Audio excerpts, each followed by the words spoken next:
If everyone can please rise for a moment of reflection in the Pledge of Allegiance.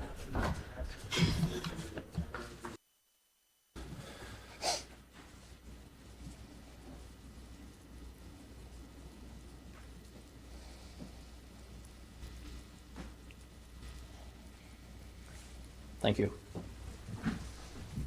I pledge allegiance to the flag of the United States of America, republic for which it stands, one nation, under God, indivisible, with liberty and justice for all.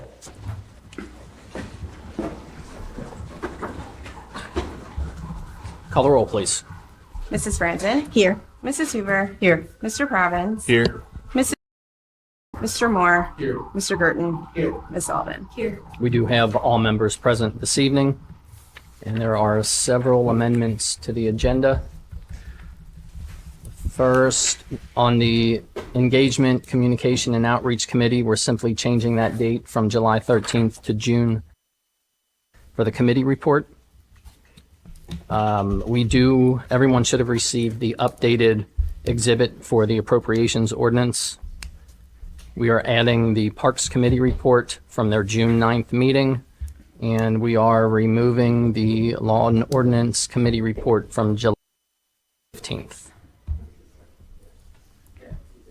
Mrs. Bowling. I move that we amend the agenda as stated. Motion by Mrs. Bowling to amend the agenda as stated. Mrs. Hoover. I'll second. Seconded by Mrs. Hoover. Any discussion? Call the roll, please. Mrs. Franzen? Yes. Mr. Provins? Yes.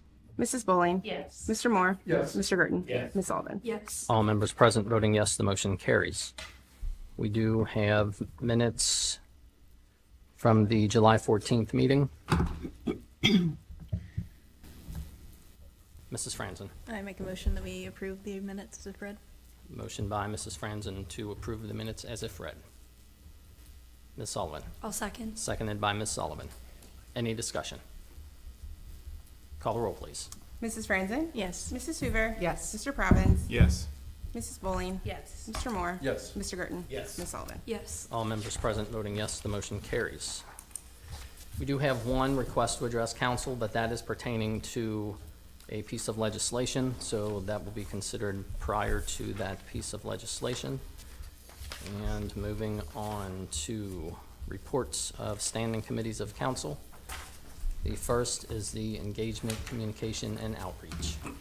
Mr. Moore. Thank you, Mr. President. To the Honorable Council of the City of Norwood, Ohio, we, your Engagement, Communication, and Outreach Committee, to whom was referred communication, collaboration with administration, and outreach at community events, beg leave to submit the following report. The committee reviewed the summer 2026 edition of the Highlander newsletter. We discussed the strong aspects of the newsletter and opportunities for improvement in the future, which have since been relayed to the executive assistant to the mayor.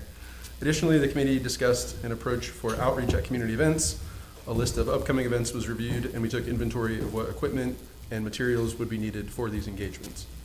Respectfully submitted, Mr. John Moore, Chairperson, Mrs. Sam Bowling, and Ms. Danielle Sullivan. Thank you. Mr. Girton. Move to accept the committee report. Motion by Mr. Girton to accept the committee report. Is there a second? Mrs. Franzen. I second. Seconded by Mrs. Franzen. Any discussion? Call the roll, please. Mrs. Franzen? Yes. Mrs. Hoover? Yes. Mr. Provins? Yes. Mrs. Bowling? Yes. Mr. Moore? Yes. Mr. Girton? Yes. Ms. Sullivan? Yes. All members present voting yes, the motion carries. Next item is Finance, Budget, Audit, and Claims Committee from July 14th, 2026. Mr. Girton. Thank you, Mr. President. To the Honorable Council of the City of Norwood, Ohio, we, your Committee of Finance, Budget, Audit, and Claims, to whom was referred, Administrator Reports, Tax Department Presentation, and Norwood Community Television Presentation. Beg leave to submit the following report. The committee discussed reports from the Treasurer and Auditor's offices. Both offices have been working on the bank reconciliation process and have received praise from our state auditor. Progress is being made on the report on accounting methods, specifically in the policies which are being tested by the state auditor. The tax department presented an overview of the city's tax income sources. Norwood Community Television also presented information about their mission, operations, and viewership. Due to issues of timing, both the tax department and Norwood Community Television have been requested to continue their presentations next month to allow 4 questions. Respectfully submitted, Mr. Jeff Burton, Mrs. Emily Franzen, Mr. Jason Provins, and Mr. John Moore. Thank you. Mrs. Hoover, I move we accept the committee report with the attached minutes. with the attached minutes. Oh, Ms. Sullivan, I'll second. seconded by Ms. Sullivan. Any discussion? Call the roll, please. Mrs. Franzen, Yes. Mrs. Hoover, Yes. Mr. Provins, Yes. Mrs. Bowling, Yes. Mr. Moore, Yes. Mr. Burton, yes. Ms. Sullivan. Yes. All members present voting yes, the motion carries. The next item is the Parks Committee report from the June 9th meeting. Thank you. Mrs. Franzen. To the Honorable Council of the City of Norwood, Ohio, we, your Committee of Parks, Recreation, and Public Places, to whom was referred updates on Doral Field and Verwood Park, parks presentation, and other business, beg leave to submit the following report. Chairperson Franzen presented to the committee about the current status of all parks in the city compared to the initial survey done in 2021. Many improvements have occurred, but of course, more work is needed to update outdated equipment and provide the best recreation experience to residents. A contractor has been selected for the Doral Field Improvement Grant, and this contractor will schedule community input sessions and prepare a site plan when the federal grant is received. Verwood Park Dog Park fence is up, but benches and other amenities are not yet installed, and future improvements would also include more trees, native plantings, and potentially a short walking path around the perimeter of the dog park. Respectfully submitted, Mrs. Emily Franzen, Mr. Jeff Burton, Mrs. Susan Hoover, and Ms. Danielle Sullivan. Thank you. Mr. Gurton. Make a motion to accept the committee report? Motion by Mr. Gurton to accept the committee report. Mrs. Hoover. I'll second. Seconded by Mrs. Hoover. Any discussion? Call the roll, please. Mrs. Franzen, Yes. Mrs. Hoover, Yes. Mr. Provins, Yes. Mrs. Bowling, Yes. Mr. Moore, Yes. Mr. Burton, Yes. Ms. Sullivan. Yes. All members present voting yes, the motion carries. We move on to administration reports. Mayor Snyder. Thank you, Mr. President. Couple of things to hit on here. I guess the first thing I would talk about is the transit access points regulation that there were some questions on. And that was something that I brought to the table, mostly because I wanted to get ahead of any potential problems that would happen with our new bus stops and the bus stop areas that we have. I looked at what Cincinnati had in place, and pretty much we are trying to sort of put in place the same type of stuff they have. I know Councilmember Moore talked about riding the bus recently in an email that him and I went back and forth on, and I ride the bus on a regular basis. And my children rode the bus on a regular basis to school from here. And, you know, the bus stop should be an area there that is a safe haven for children, safe haven for parents, safe haven for people who are commuting to and from work. And we shouldn't really, the general public shouldn't have to put up with somebody who says, I'm gonna make this my campsite for the next 3 days or for the next 3 weeks. And that's really what this is all about, is trying to put in place something that the police department can move people along. And I understand people are without home, unhoused, or whatever you want to call it, the homeless people need places to go. But there's a lot of resources, especially in Hamilton County, and they're told about the resources, and they're talked to on a regular basis about the resources, because we all would like to help them. But there are people that live outside, especially during the summer. They really don't want to live inside. But I don't want them living at the bus stop where my wife goes to wait for the bus. And I don't think any of us look at that and say, this is a great place to have that. So I'd like to put the tools in place to make sure that we can move those people away from the bus stops, and our children are safe, and our family members are safe, and other people feel safe and secure in the city of Norwood when they're using public transportation. So that's really what it's all about. I know there were some questions, and it's up for another reading, and I hope that this council would see it the way I do and recognize there needs to be, you know, some way to regulate and keep those places safe for others. So that was one part I wanted to talk about. You also have Tax Incentive Review Committee information that I think is getting the second reading. And I don't know that there were really any big questions on that, but I do want to talk about sort of the system that's in place. Alloy, which is sort of works and does our economic development, their staff works and reviews those, and then each year they're looked over. There are two city community members that are on the committee that actually is looking at that. So Tony Williams, who lives in Ward 2, and some of you might know Tony Williams or the Williams family, very active. And then Paul Smith, who's over in Ward 4, and I know Councilmember Sullivan, you've dealt with Paul quite a bit. Both of them volunteered to be on that. They sit down and review all the different incentive programs that are in place. They look at, are they meeting the criteria? And then they make the recommendations, which I know all the council members know that because you've already read through the stuff and sort of understand it. But it's important for other people to realize that the city does, hold these developers and these people who are business owners, and when they come and say, hey, we're going to generate this many jobs and this much income, we want a little bit of a tax break. If we're giving them the tax break, well, they need to live up to their part of the bargain. So that's what, and then council is reaffirming some of that stuff. So it's an important part, and it's important to understand how that's done. The other part is the storm that came through recently, and I've talked to a lot of different council members. I've talked to a lot of different community members. I've gotten emails from council members about what the city's response should be in that. And as I drove through an area in Kentucky, there was a big sign that said the county is storm ready, that they are storm ready certified. And it sort of sparked me like, what exactly does that mean, storm ready certified? Because the city of Norwood is not certified. We don't have the processes in place to really communicate on the level that we should. And I recognize that, and that's a failure on my part as the mayor for 7 years. We should have that stuff sort of figured out and squared away. We had the big flood. We've had a couple of these big incidents. So I take it upon myself to really, and we had a sort of an after action meeting with Public Works and with the Safety Service Director and the Recreation Director and all to try to discuss what should we be doing as an administration to make sure that we're in the right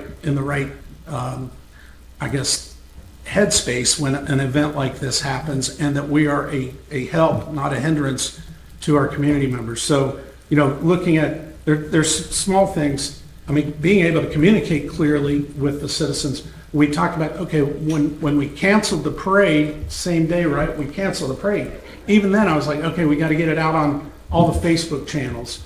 But that was pretty much the only place we could put it out. And the only place we did put it out was on our Facebook pages. We have a citywide email list that is not, we're not utilizing properly. And we need to really look at how we utilize that, how we utilize NORCOM to communicate with people. We really should have had a PSA. We should have had like a public service announcement that is sort of locked and loaded and ready to go. That would be that storm wedding part where one call and we can get this information out to people that says, if you have, we have a weather event and don't drive into the deep water, and if there are power lines down, or the person in Fairfax didn't die from flooding. Well, he did die from flooding, but it was electrocution, but it was a different scenario. But people need to recognize some of those things. So that's something that we're going to be working on and making sure that we're working on. I mean, there's simple things. I did go over, and I'm very glad to say, because one of the things that I've been very nervous about is the Elm Avenue storm sewers, right? And this was a extreme test of that. And I drove over there personally. I drove over there and I took video of that area, and it was not flooded. There was some ponding at the catch basins, but that's normal for any system. I took pictures of the detention basin, and it was full. And frankly, it being full was like it's working. That's it. All of that flooding water that would have been in people's basements is now in the detention basin. Now there are probably 4 or 5 other areas in the city where we need to do some sort of process like that if we're going to continue to have that. But I'm not sure how you do that.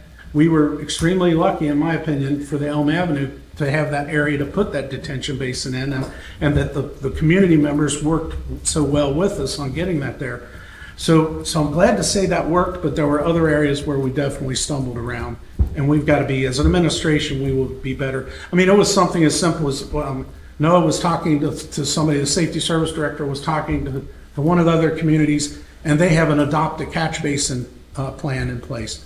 So when there's a huge storm coming along, the person who's adopted, they're not adopting, they're not paying for any type of schooling for that catch basin. But they are looking at that catch basin. They are making sure there's not a cardboard box sitting over it. They are making sure a garbage bag's not there. And either they're grabbing it and removing it so it works properly, or they're contacting Public Works. So even doing some of that stuff is important. Again, you know, Norwood neighbors helped Norwood neighbors, and we did see that. And I talked to a lot of different people that helped each other out, and that's something that we will continue to do well with. But we know we've got some areas of improvement within the administration on how we handle these, and pulling in the police and fire department and making sure we're all our efforts are coordinated. I wanted to think, and I'd like to think, that these storms are not going to be a forever issue, because, you know, growing up in Norwood, we didn't have major flooding issues like this, but it seems like the weather is coming the way it is, and we'll deal with it and make sure we're better prepared for it. And I would stop there and say I'll take questions. The other thing I just wanted to point out, something that I think is really cool, is the uplighting on City Hall, which makes City Hall look beautiful, but then the police and fire station, the exterior lighting on that, which I think really sort of showcases the beautiful buildings that we have and the stuff that's there. So I'll take any questions if you guys have questions on some stuff. Questions for Mayor Snyder? Mrs. Huber? Thank you. First off, I want to thank you for taking ownership in the lack of communication. I think a lot of the residents were reaching out to council members and sort of doing the best we could. I myself was struck by the flood, so as I'm managing my own mess, I'm also trying to gather information for residents, and I feel like we should have something locked and loaded and ready to go. I have reached out to Diana Christie with MSD. She's the head of MSD, to see about if there are better ways that we can get information out to our residents. I was trying to remember back in 2016 when I had the 4.5 feet in my basement. How did I even know to contact MSD? Because at that point, the city certainly didn't have a Facebook page. What we have now is really, really lovely, not as robust as we could have it be, but back in 2016, there was absolutely no information. And the way the residents pulled together and created the Norwood Strong Facebook page, and that was such a beautiful resource. But I do think that we should take more onus on having the leadership to share that for residents. I know that I got donated some cleaning buckets from another community, and I was distributing them and went to one woman's home thinking it was the resident I wanted, because there was the help HVAC van out front, and I knocked on the door, and it was not the right person, but we chatted, and she also had flooding and had lost several appliances. And I asked if she'd reached out to MSD or the city, and she said, no, I didn't know that was a thing. So I really want us to help educate our residents on how to navigate these, because they are challenging. I also would like to ask, I had sent you an email quite a while ago, a few months maybe, about now that we have this really great Facebook presence with Ronaldo, who everyone just adores. Could we flip on the Instagram, which automatically allows all the information we're posting on Facebook to also be on Instagram without any additional work? I'm an old person. I'm only on Facebook. I'm rarely on Instagram. But all the younger folks, they're only on Instagram, so they're not even seeing what's on Facebook. And then additionally, I just heard this evening that if you don't have a Facebook account, now you can't access Facebook, what's coming out from the city. So that's just something else that we should be aware of. I didn't know that, because I do have a Facebook account. So I guess one of my questions is about Instagram. And then another question would be, as we're taking a look at where these low points or these flooding spaces occurred, do we have a sense of where we need to be paying attention to, where we need to target? Where's the next elm? Where do we need another swell basin? Do we have that information? Is that stuff that we would be able to gather?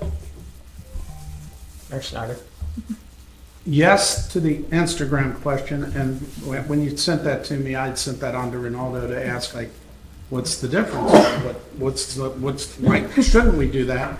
And my impression was that he was looking into that and potentially was getting us up on Instagram, but. It's merely a button you push. Well, Yeah. so then maybe tomorrow morning, which will be Wednesday morning by 9 o'clock, he'll push that button. That'd be. I don't know why we wouldn't move forward with that. Thank you. The second part is, when we had that after-action meeting, we were talking about the areas that had flooding.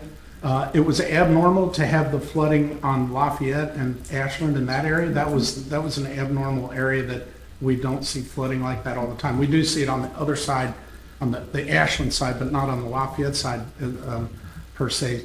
So there's some discussions on that. We know that the big area in front of the high school, right there at the rec building, and talking to the previous safety service director who was here for 16 years, he basically said, yes, that's been going on since they tore down the stadium that was there, and there's undersized lines, and when you have a major flood like that, it's a ponding area. So that's another area that we recognize. But then low areas, at the bottom of Jefferson Hill, those areas, the systems are set up, the stormwater systems are set to, when it came down my street, it was, sidewalk or curb to curb, and the street was totally filled. That's sort of the way the system's supposed to work. But when you end up with 4 or 5 inches of rain in such a short amount of time, there's almost no way to counteract that. So we are very, very aware of certain areas where we have large ponding challenges. And one of the things that we're doing right now is trying to run the cameras through some of those lines to make sure there's not some sort of structural problem with it that impedes the flow. Thank you. Any other? Mr. Moore? Thank you, Mr. President. And I'll just say I appreciate the comments and the ownership and everything like that. I guess one point and one question. The point would be, I think as we sort through the GPD street survey, I think like an overlay on that would be some of these like underground kind of utility, to further inform sort of the order of operations for that capital improvement project. I think another layer could potentially be almost like TIF eligibility could also sort of show up on that street plan. And I think just as much as we can, my sense anyway is that everyone I interact with in this room is really in it to do the right thing for the next century for Norwood and really make the smart calculated moves. And I just want to advocate again for an asset like that, a sort of streets and under streets sort of capital long-term plan. The second thing I wanted to ask about, more of a question. I know later on the agenda we have a matter related to the elevator at the rec center, which is the single biggest capital improvement item basically in the FRP for this year. I understand that there was some water intrusion at the rec center. I don't fully understand kind of the particulars of that, but I was just wondering if you could comment at all on the rec center and how it was affected by that and any potential sort of consequences or maybe other expenses that might be required there that we might weigh in the face of kind of the $600,000 commitment if some of that money might need to be diverted to remediation type efforts there. I don't think it needs to be diverted to remediation, but one of the first things I thought about was if we have flooding in a certain area, are we going to put a brand new elevator lift system in there, trying to make the building ADA accessible and for all?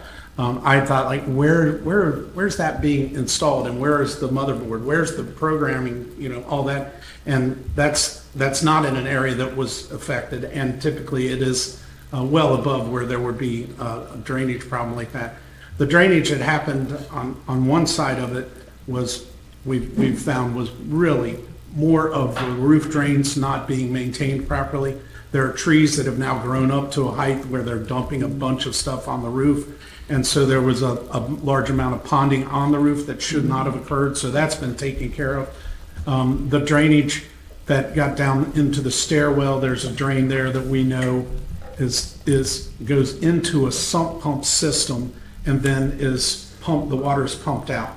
And it wouldn't run it's not running at a capacity necessary for a storm the size that came through. So we'll be looking at that. But I don't think there's any real liability to that lift system and the improvements we're gonna make. That shouldn't be a major problem. We've still got to clean up the floor. There's still, our biggest goal with the rec center is that there was water that came in where all the fitness equipment is. It wasn't, you're not talking about 4 feet of water. You're talking about, 2 inches of water, and there's a plastic mat that all the equipment sits on. So even the equipment didn't get, but now there's water under that plastic matting, which is thick and heavy and hard to move, and it's got big heavy equipment sitting on it. So now we are working pretty heavily to try to make sure that we get all that dried up, and whether we keep the matting that's in there or whether we go to a different type of flooring, maybe it's an epoxy flooring that goes in there and you have matting in other areas. So Mike Gabbard's really working hard on making sure, he wants to make sure, one of his biggest concerns right away was we got to make sure this place is dried out and dried out properly, and that we don't have any air quality problems or any type of growth or anything happening there. So he's really working hard to make sure that is. But I think it's a good point about the lift and the elevator process, and that's something that we've sort of talked about, but I don't think that'll be a real challenge for us. Okay, thank you. Any other questions for Mayor Schneider? Mr. Providence. Thank you, Mr. President. Thank you, Mayor. On the transit ordinance, thank you for bringing it forward. I think you're absolutely right. There is a problem. I've driven by there. Looks like people are building kind of tiny houses at times. My only big concern is not whether or not we should have an ordinance like this. It's if it's going to be effective. So I guess my question is, do we have more time to do a little bit more research on it to make sure that we're writing it in a way that's a little bit more effective? My initial research shows that straight out of the gate citations really don't go anywhere. The person puts it in their pocket, they're at the stop the next day, we've now wasted the officer's time, we've wasted the court's time, and then we really don't get any resolution with it. There has been some other tools that cities have tried that have been a little bit more effective. So my question to you is, could we put this in committee, massage it a little bit, maybe add some things to that penalty clause that research shows to be effective, or is this something we need right now? Mayor Schneider. I would love to hear how other communities are taking care of this and it's effective and they're able to get compliance. This is mayor's court, this is council chambers, but this is also mayor's court. And in my lifetime, the only way to get people's attention is to cite them to court and make it a challenge for them and work to change that behavior. And if there are other ways that I find it hard to believe that there are simple ways to put it in place without utilizing something of that manner. But I'm open to it. I'm very much open to listening and hearing it. My whole goal behind this was to get out ahead of it before we have people setting up tents right there. And there was a person. I was at the mayor's conference, and there was a person from the Homeless Coalition, and she said, in front of one of the communities, they had this library that had big bushes in front.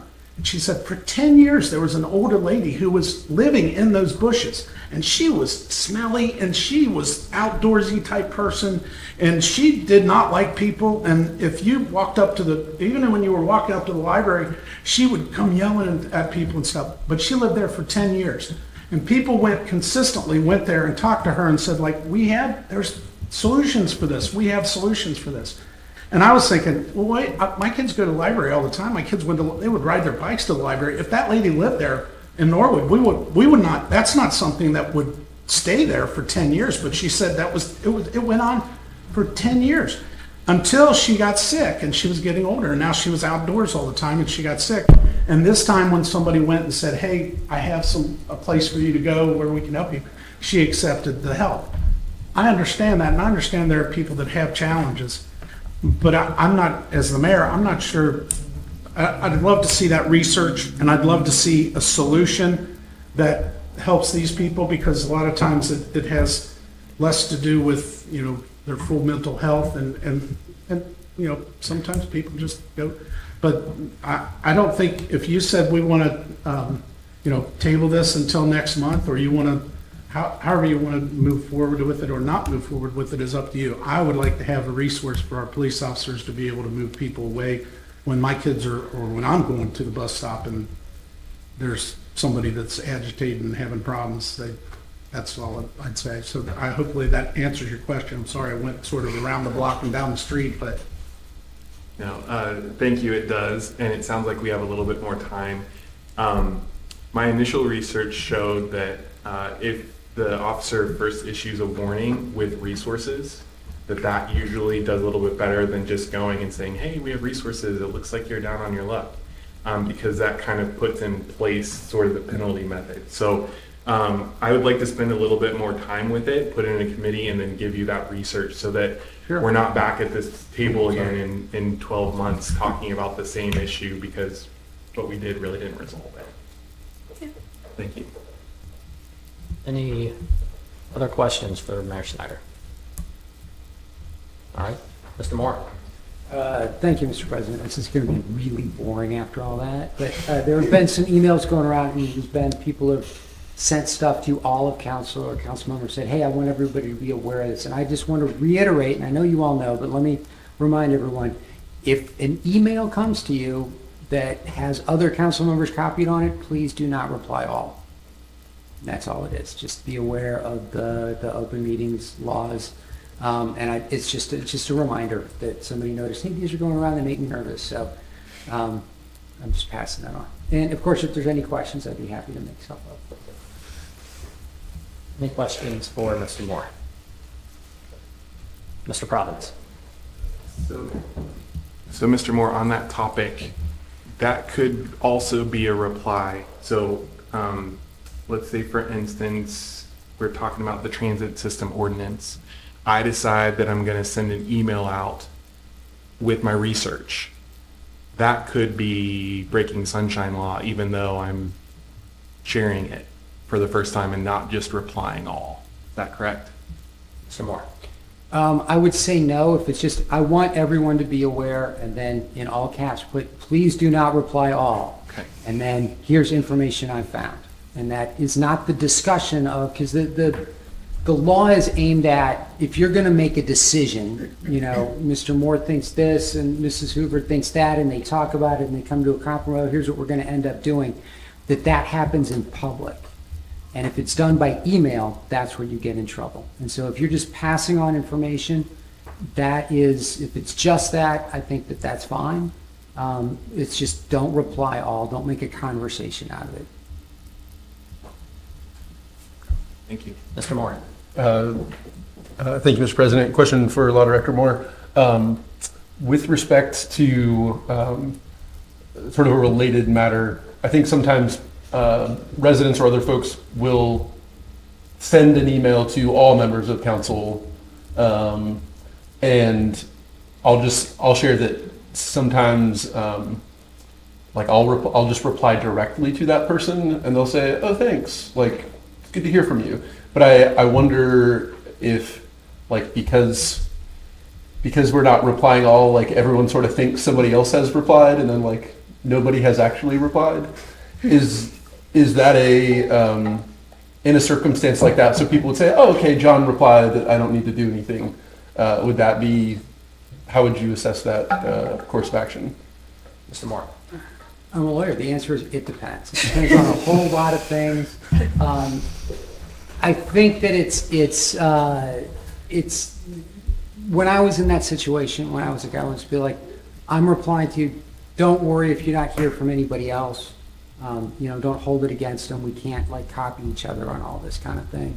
Okay. There's not a good answer as a rule of thumb.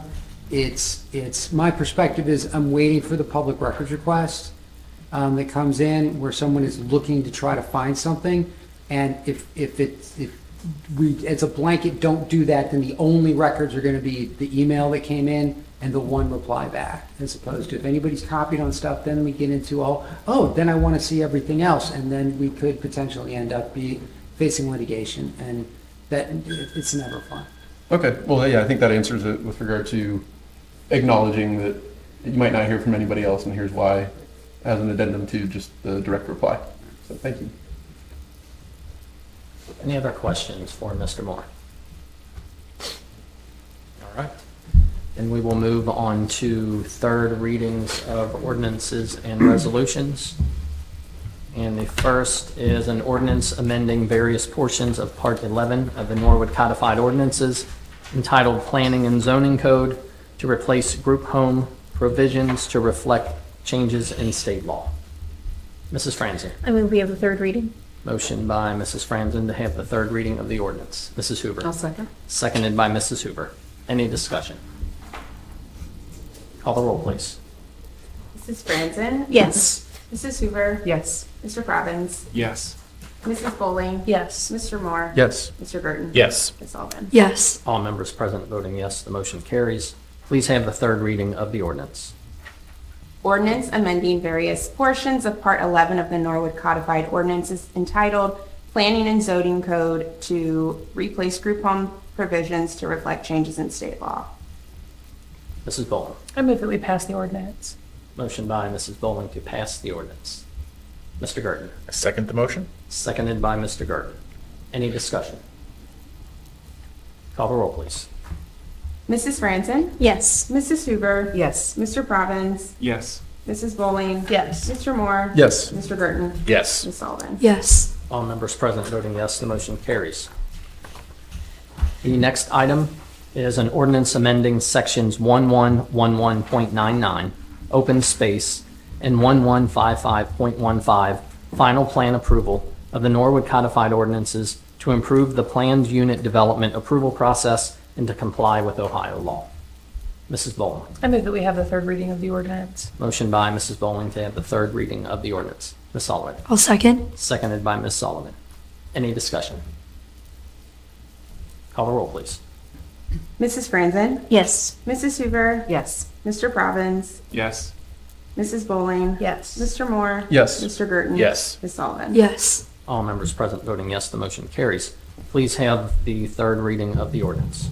Ordinance amending sections 1111.99 open space and 1155.15 final plan approval of the Norwood Codified Ordinances to improve the planned unit development approval process and to comply with Ohio law. Thank you. Mrs. Bowling. I move we pass the ordinance. Motion by Mrs. Bowling to pass the ordinance. Mr. Gurton. Second the motion. Seconded by Mr. Gurton. Any discussion? Call the roll, please. Mrs. Franzen? Yes. Mrs. Hoover? Yes. Mr. Probbins? Yes. Mrs. Bowling? Yes. Mr. Moore? Yes. Mr. Gurton? Yes. Ms. Sullivan? Yes. All members present voting yes, the motion carries. Next item, ordinance amending Part 11, Planning and Zoning Code relating to short-term residential rental lodging businesses. Mrs. Franzen. I move we have the third reading. Motion by Mrs. Franzen to have the third reading of the ordinance. Mrs. Bowling. I'll second. Seconded by Mrs. Bowling. Any discussion? Call the roll, please. Mrs. Franzen? Yes. Mrs. Hoover? Yes. Mr. Probbins? Yes. Mrs. Bowling? Yes. Mr. Moore? Yes. Mr. Gurton? Yes. Ms. Sullivan? Yes. All members present voting yes, the motion carries. Please have the third reading of the ordinance. Ordinance amending Part 11, Planning and Zoning Code related to short-term residential rental lodging businesses. Mrs. Hoover. I move we pass the ordinance. Motion by Mrs. Hoover to pass the ordinance. Mrs. Bowling. I'll second. Seconded by Mrs. Bowling. Any discussion? Call the roll, please. Mrs. Franzen? Yes. Mrs. Hoover? Yes. Mr. Probbins? Yes. Mrs. Bowling? Yes. Mr. Moore? Yes. Mr. Gurton? Yes. Ms. Sullivan? Yes. All members present voting yes, the motion carries. Next item is an ordinance adopting new Chapter 722 entitled Short-Term Rentals to Norwood Codified Ordinances to address licensing and registration for short-term rental businesses. Ms. Sullivan. I move we have the third reading of the ordinance. Motion by Ms. Sullivan to have the third reading of the ordinance. Mrs. Hoover. I'll second. Seconded by Mrs. Hoover. Any discussion? Call the roll, please. Mrs. Franzen? Yes. Mrs. Hoover? Yes. Mr. Robbins? Yes. Mrs. Bowling? Yes. Mr. Moore? Yes. Mr. Girton? Yes. Ms. Sullivan? Yes. All members present voting yes, the motion carries. Please have the third reading of the ordinance.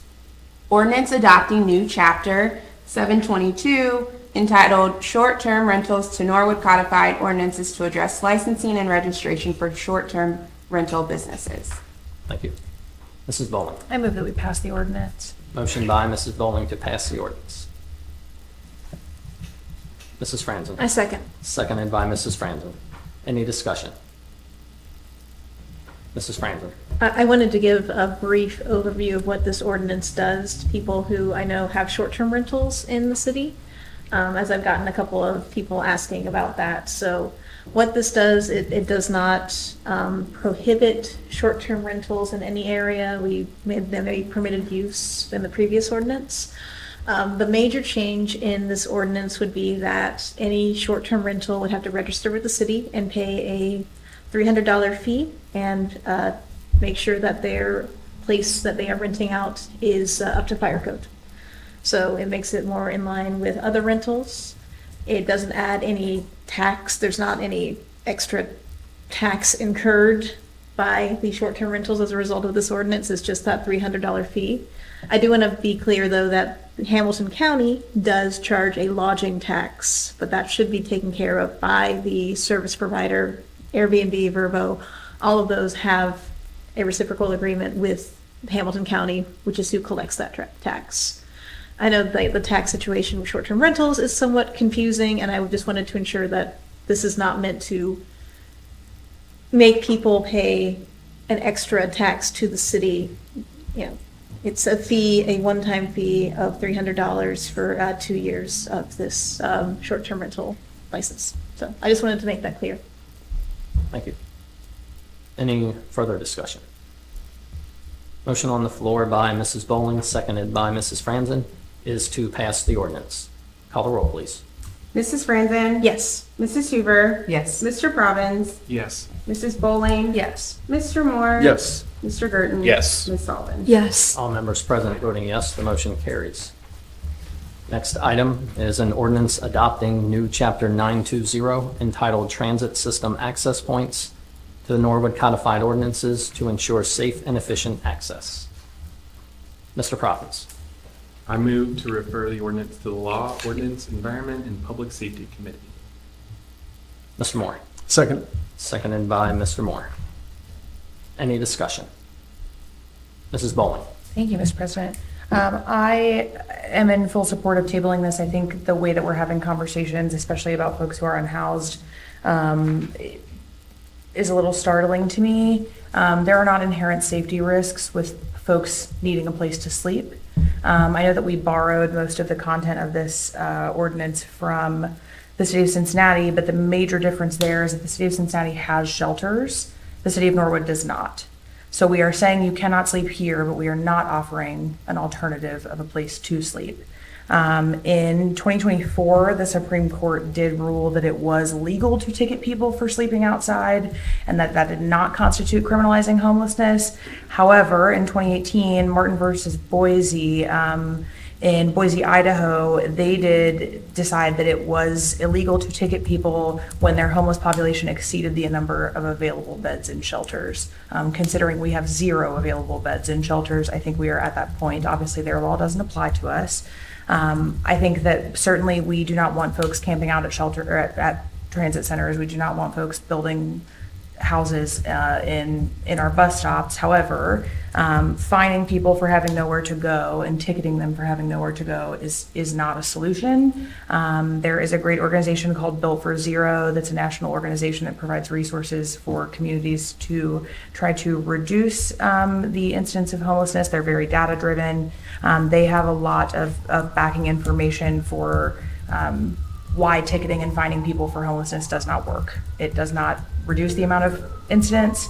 We are essentially just telling folks you cannot be here, and we are not offering them somewhere else to be. I'm a huge fan of tabling this. I think that we have more work we can do here that would actually support the community that this will impact the most. We can do better than here's a ticket for folks. Mrs. Hoover. Ms. Bull, I want to say I appreciate your comments. I also want to share that I've had a lot of conversations and in relationship with Rico Blackman with the Homeless Coalition. We've met at Victory Park a few times. We've talked about a lot of the challenges.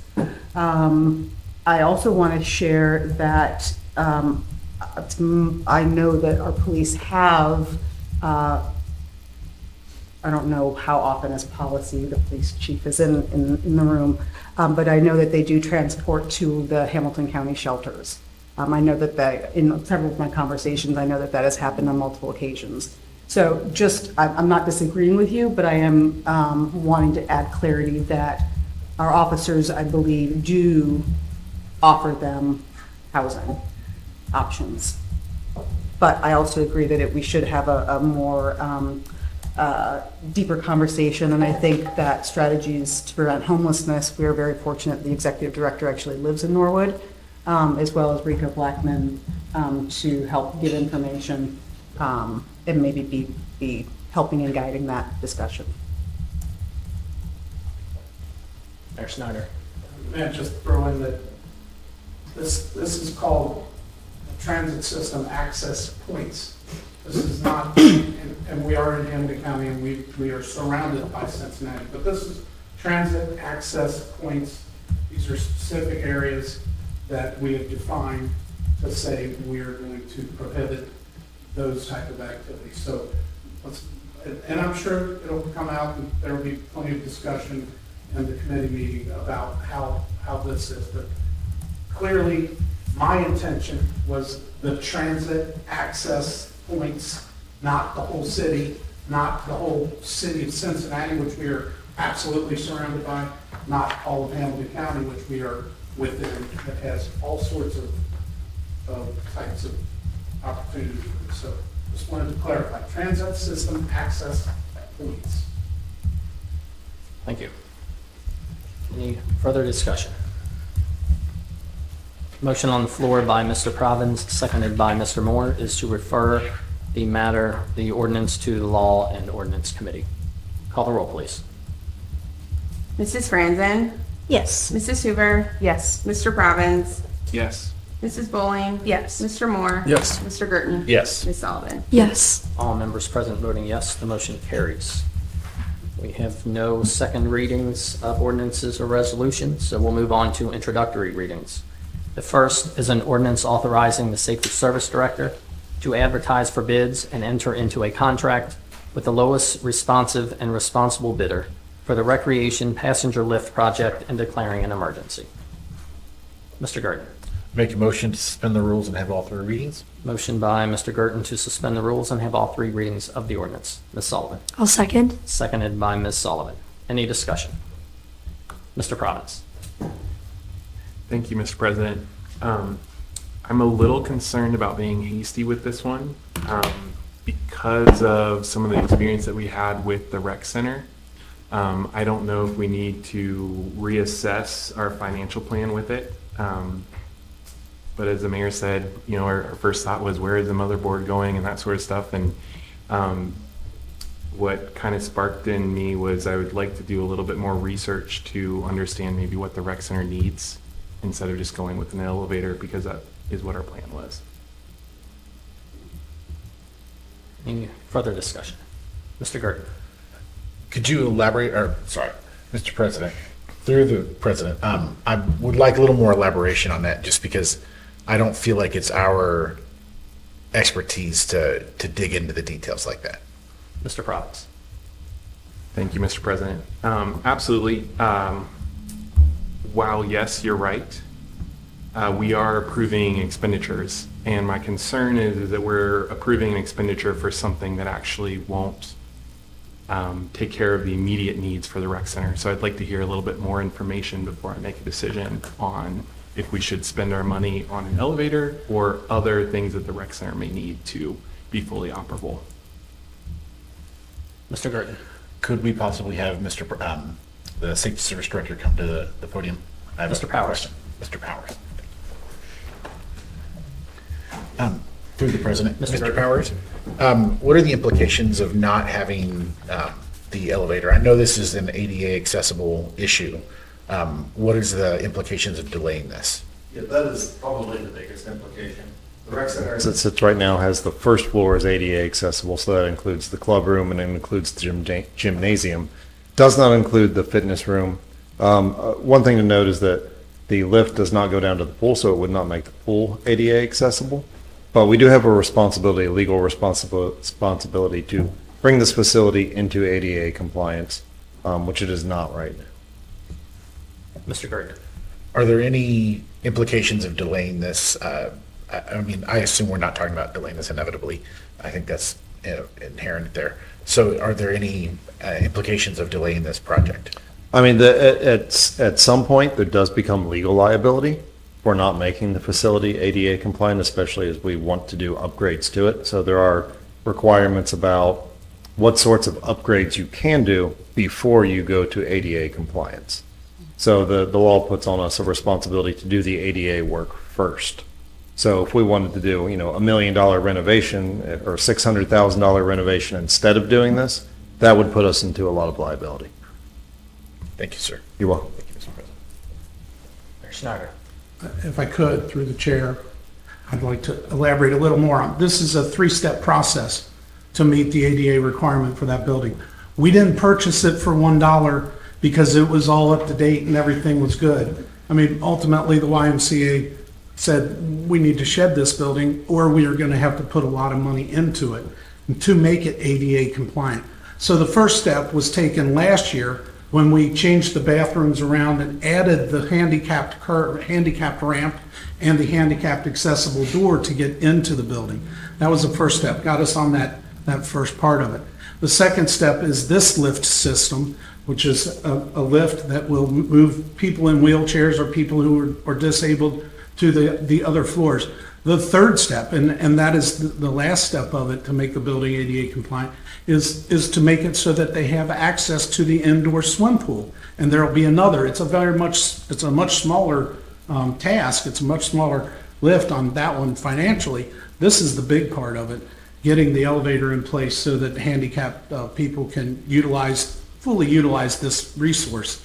So I would like for you guys to move forward with it. This has been a long time coming. It's not like we decided to do this in the FRP last year and put the money in and we decided this has been multiple steps. If you delay this step, there is potentially some legal liability, but that it would take a group of handicapped people probably to come to us and twist our arm, but do we really want it to come to that? I mean, aren't we moving forward as good stewards of the money that is public funds to move forward? So I would recommend moving forward and let's keep this project moving in the right direction. Any further discussion? Mr. Providence. Yeah,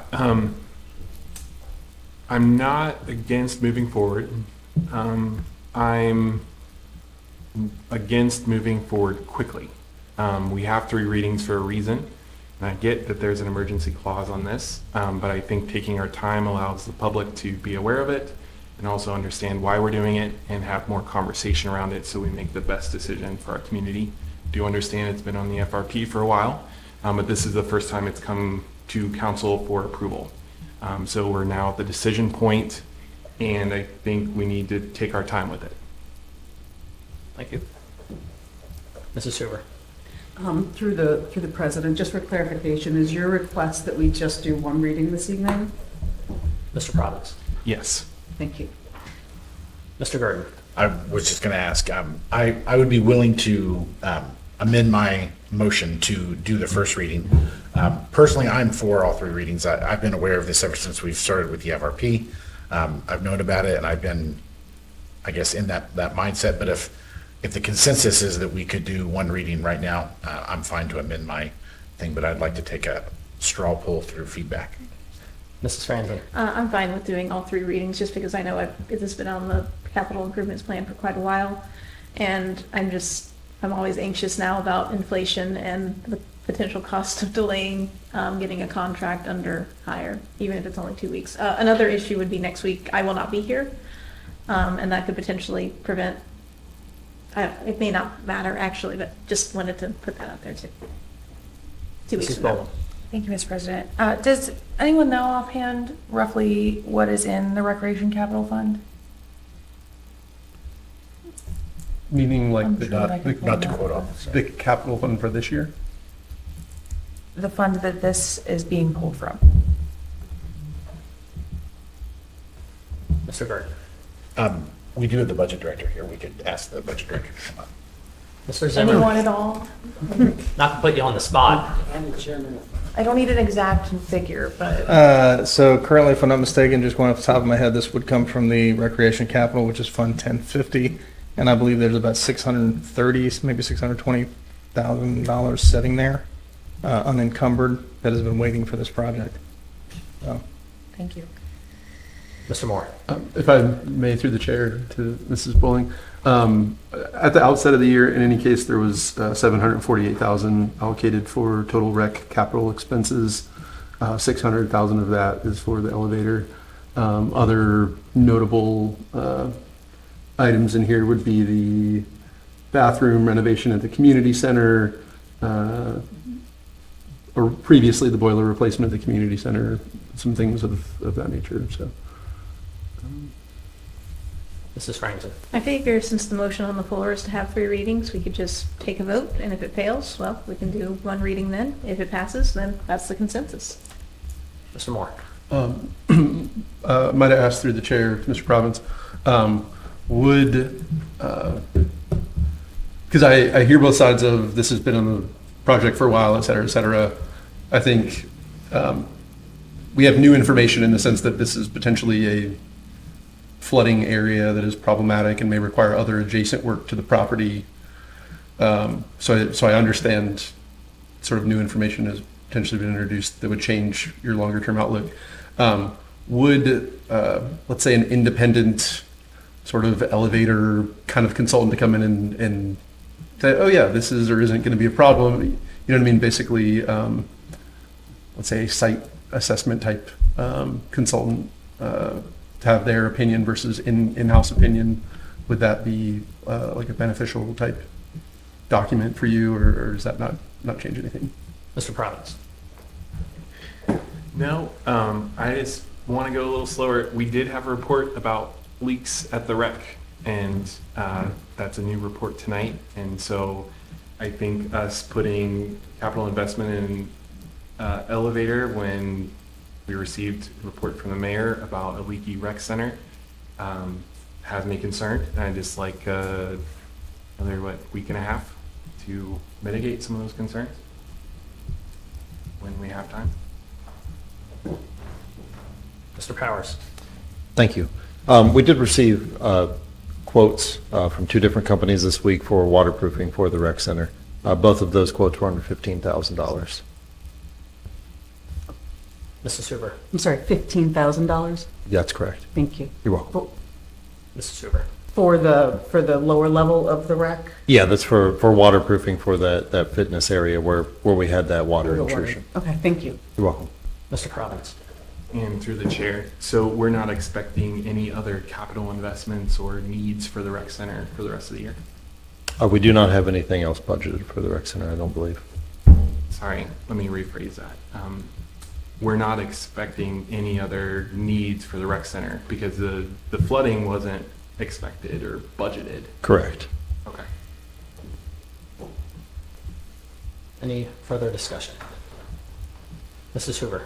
Sorry, this is, just thought of this. Do we know if that was flooding overground or up through the sewer system? And is that something that's covered by MSD? Is that covered by, does the city have insurance for that sort of thing? Mr. Powers. Thank you. That appeared to be an overland water issue, and we do not have insurance for that. All right, thank you. You're welcome. Any further discussion? Motion on the floor by Mr. Garten, seconded by Ms. Sullivan, is to suspend the rules and have all 3 readings of the ordinance. Call the roll, please. Mrs. Franzen? Yes. Mrs. Hoover? Yes. Mr. Province? No. Mrs. Bowling? Yes. Mr. Moore? No. Mr. Gerton? Yes. Ms. Sullivan? Yes. With a vote of 5 in favor and 2 against, the motion to suspend the rules does not pass. Mrs. Bowling. I'd like to make a motion, we have the first reading of the ordinance. Motion by Mrs. Bowling to have the first reading of the ordinance. Mrs. Hoover. I'll second. Seconded by Mrs. Hoover. Any discussion? Call the roll, please. Mrs. Franzen? Yes. Mrs. Hoover? Yes. Mr. Provins? Yes. Mrs. Bowling? Yes. Mr. Moore? Yes. Mr. Gerton? Yes. Ms. Alvin? Yes. All members present voting yes, the motion carries. Please have the first reading of the ordinance. An ordinance authorizing the Safety Service Director to advertise for bids and enter into a contract with the lowest responsive and responsible bidder for the Recreation Passenger Lift Project and declaring an emergency. Thank you. The next item is an ordinance accepting the recommendations of the Tax Incentive Review Council regarding Norwood tax incentives under various commercial CRA agreements and declaring an emergency. Mr. President, Mr. Moore. I just want to note that Catherine Fitzgerald from Alloy is here, who oversaw the review process, in case anybody's got questions. Thank you. Mrs. Franzen. I move we suspend the rules and have all 3 readings of this ordinance. Motion by Mrs. Franzen to suspend the rules and have all 3 readings of the ordinance. Mrs. Bowling. I'll second. Seconded by Mrs. Bowling. Any discussion? Mr. Gerton. Can we ask Mrs. Fitzgerald to give us an overview of the ordinance? Mrs. Fitzgerald. Sure. Good evening. Again, I'm Catherine Fitzgerald with Alloy Development. I assist the city with economic development. The city is required by law to review compliance on their commercial community reinvestment area agreements, primarily for jobs, investment, and payroll. So we conduct that and assist the city with that. That meeting was held on July 2nd. The recommendations, I believe, are in your packet. All the agreements are in compliance except for 3. One is school outfitters. They have repeatedly met the payroll goal, but not the job goal. And that is getting ready to expire as well. Secondly, I hope I'm pronouncing this correctly. My Italian isn't great. Scusi LLC Event Center. That they actually lost a tenant, and so their numbers are low. They've assured us that they are going to replace that tenant.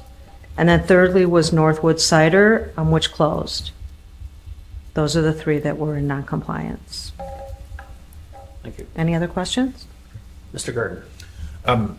If I understand the packet ordinance correctly, we can approve or deny this, but doing so doesn't communicate anything to to these business owners.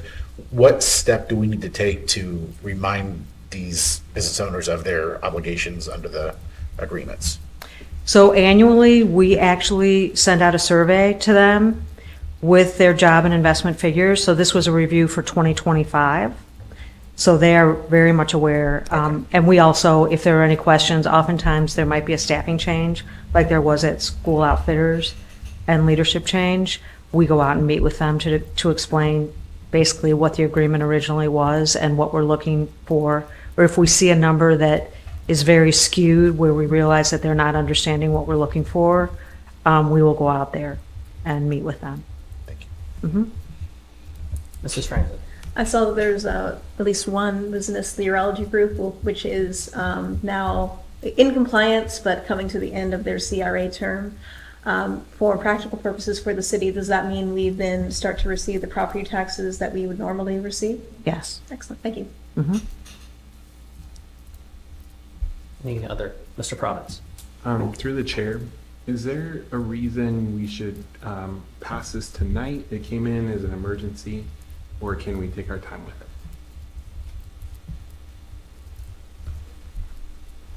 I'm sorry, that's a question for me? I'm sorry, I thought that was for someone on council.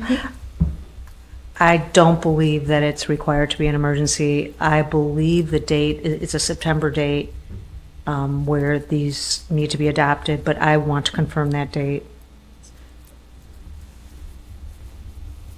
Mr. Province. Thank you, Mr. President. I would like again to take our time on this one. There's a lot of information here to filter through.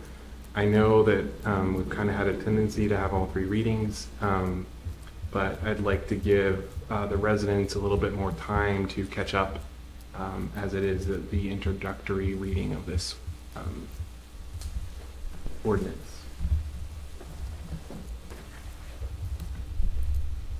Any further discussion or any additional questions for Mrs. Fitzgerald? Thank you. Thank you. The motion currently on the floor by Mrs. Franzen is to suspend the rules and have all three readings, seconded by Mrs. Bowling. Any further discussion?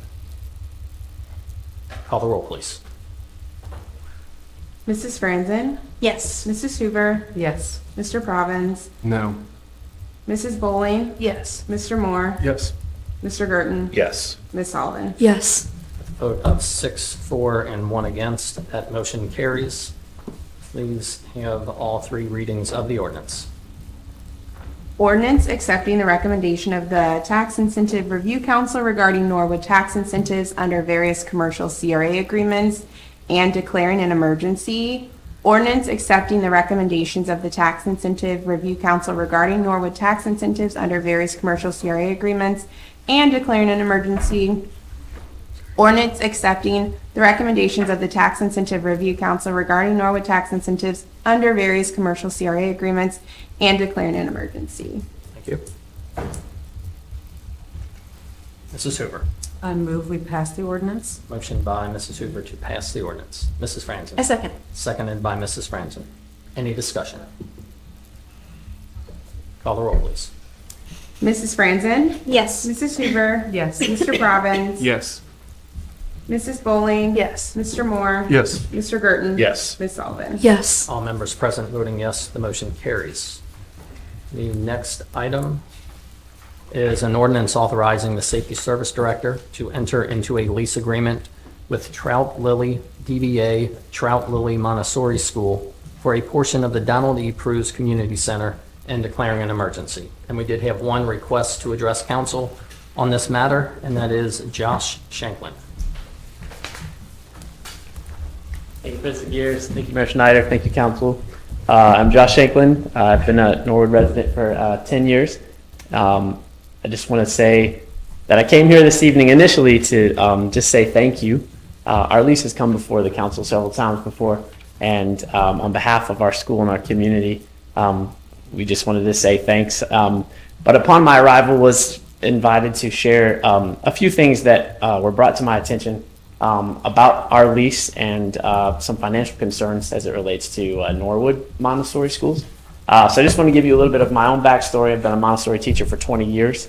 I taught at Xavier Montessori Laboratory Schools. I was also a professor in the Montessori department when it existed, and actually helped to train some of the teachers that have come through Norwood's Montessori School. I was consulted when the Norwood Montessori School started and helped with the superintendent and also Ms. Booth, who recently retired, to get that school up and running. So as a Norwood community member and as a 20-year veteran Montessori teacher, I'm a huge fan of Norwood Montessori School. My wife and I have a foster daughter who we've tried to enroll there twice, but she's always a year too old for the grades that they offer there. And so we'd love to have her be even present in that school. Just a few things about how our school operates in relationship to Norwood Montessori School. We don't take children from Norwood Montessori who are currently enrolled there, who may be trying to apply to come to our school. When we see those applications, we say thank you, but you're in a great place. We encourage you to stay where you are. We have actually encouraged families to go to Norwood Montessori. We limit our enrollment. We're intentionally a small micro school. Part of that is because we want to stay small because of the unique needs of the students who are coming to us. We're a niche school that's nature-based, but also is serving children with ADHD, also children who have grown up and experiencing childhood trauma, have high ACE scores, and therefore just need some special things. A lot of children who are just failing in school and need help. Their parents come to us from a place of exhaustion. when families realize that's who our school is and also realize that we spend half of our time outside, they kind of think, oh wait, that's not really what we want for our child. And we then recommend, hey, you know where a great place is Norwood Montessori School. You should definitely check that place out. And if I'm not mistaken, one of the things I love about Norwood Montessori School is that I believe that we've started accepting children who don't live in Norwood, which is a really cool thing because folks from other neighborhoods are choosing our Norwood, Montessori School to come to. So I say all that just to say Norwood Montessori as a resident of this community is a point of pride, for me. So it's not something that we see our school competing with, but also literally in our day-to-day practices financially, we work to make sure that students aren't transferring from Norwood Montessori to our school, and we're recommending that as a place for families who are looking for Montessori.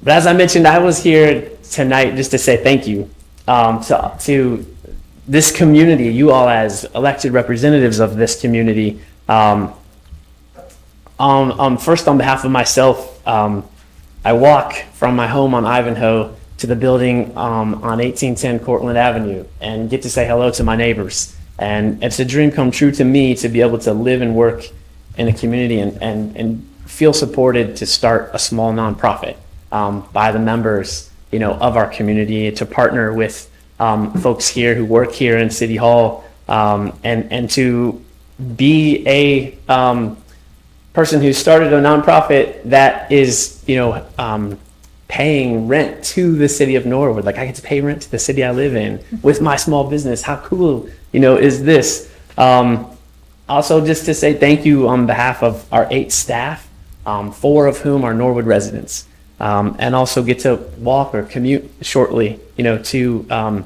their place of employment. The neighbors around 1810 Cortlandt, I say thank you on their behalf, who pick tomatoes out of our community garden and help themselves to those, who have commented to us, thank you for, the way the building looks. We love walking by here now. It's really improved on the outside and the new windows look great. And I have to acknowledge, like, well, you're welcome, but the city of Norwood did that. Isn't that cool? I say thank you on behalf of the seniors, who have, housed in the downstairs, who occupy the basement floor, and for the Valentine's cards that we made to them and for the tears that they shed for those. And so there are other thank yous too, but I think that is my timer, and so I will have a seat. But I appreciate you all taking this into consideration tonight. Thank you. Thank you.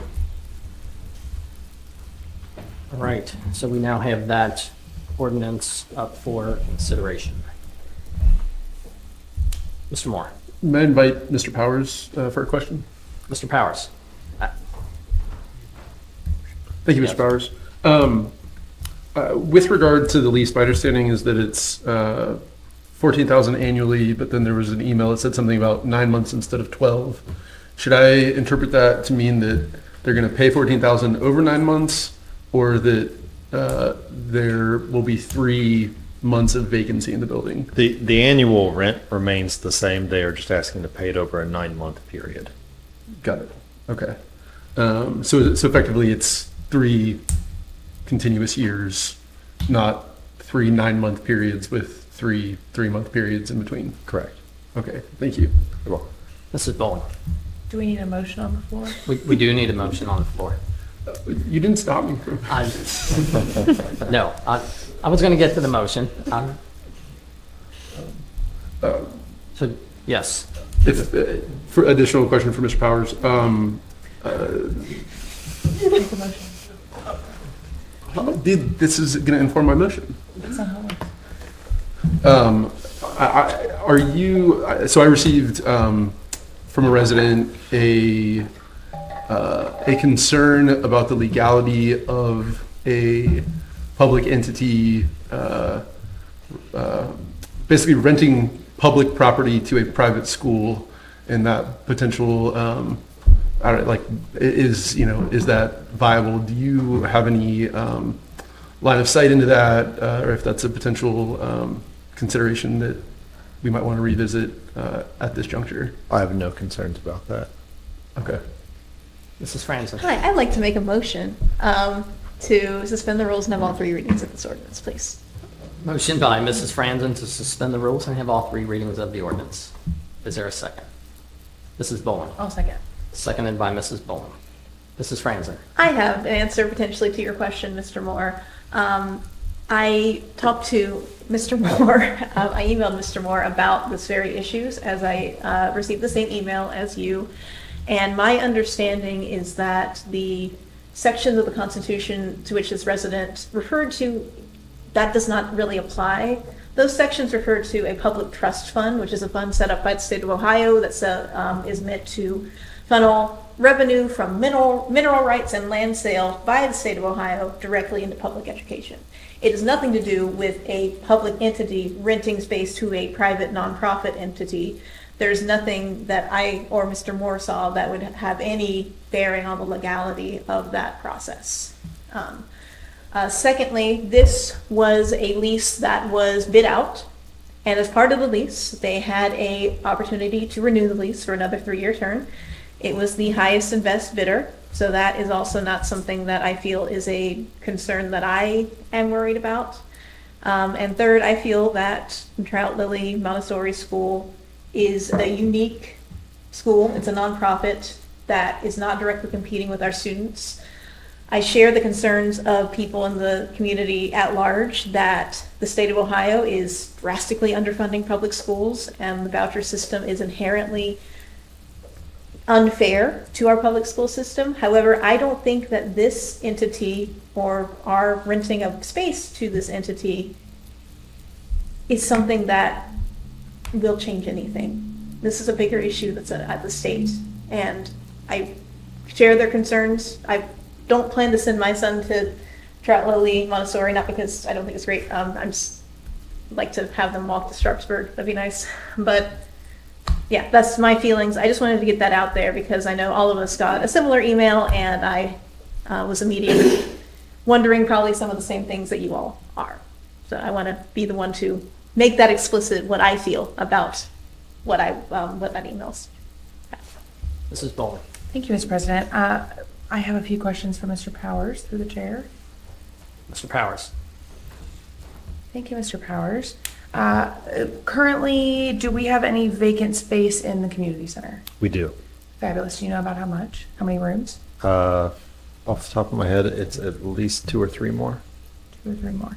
And to be clear, we are not voting, this is mostly just for the benefit of the public, we are not voting on granting a lease to Trout Lily. They are in the middle of a 3-year lease term, and we are voting on amending their existing lease to change their payment structure. That and to add an additional room. And adding an additional room. And we will still have 2 or 3 vacant rooms after adding an additional Yes, room. we will still have additional vacant rooms. And we did place this out for public bidding. We did not receive any other interested parties for those additional vacant rooms. Marvelous. Although if there's somebody else who would like to rent the room, they can certainly reach out. Thank you, Mr. Powers. You're welcome. Mrs. Franzen. Yeah, thank you for the clarification too. And I figure I'll just be the one to talk about my feelings with this. I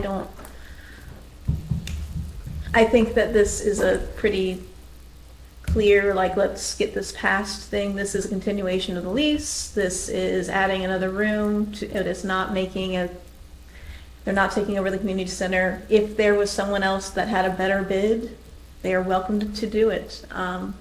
We as a city, this is a public service that we're providing to a nonprofit, just like we provide space to the Boy Scouts and to the Norwood Historical Society in the community center. I feel you could argue, I guess, that a private business would charge potentially more money for the similar space, but that's not the point of a public community center. The point is to provide a service to the public, and I think that Trout Lily Montessori School, as well as the other tenants, have provided that public service or have been good stewards of being the recipient of that public service. That's my 2 cents. Mrs. Hoover. Here. The only thing I would share is that actually the Scouts and the Historical Society do not pay rent. And Trout Lily, and I'll be fully transparent. I've known Mr. Shanklin for years. Our kiddos went to Montessori together. There's something I think really, really special about the Montessori school experience. And I spoke with Mr. Shanklin earlier, and one of the questions I asked, and I loved his response, I said, what would you say to people who feel like this is in competition? And he sort of laughed. He's like, well, Montessori doesn't compete. Montessori lifts each other up. And that is a very specific Montessori philosophy that's sort of embedded in the entire experience. It's all about community. I know that I have seen the kiddos marching to Lower Millcrest with their tools, and they do invasive species removal around Thanksgiving. They take gifts to their neighbors. The way that they have brought, I think, real light into the community center has been lovely. I'm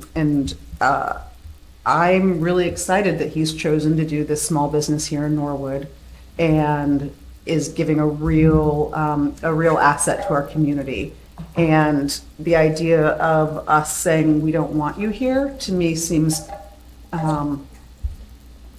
that doesn't make sense to me.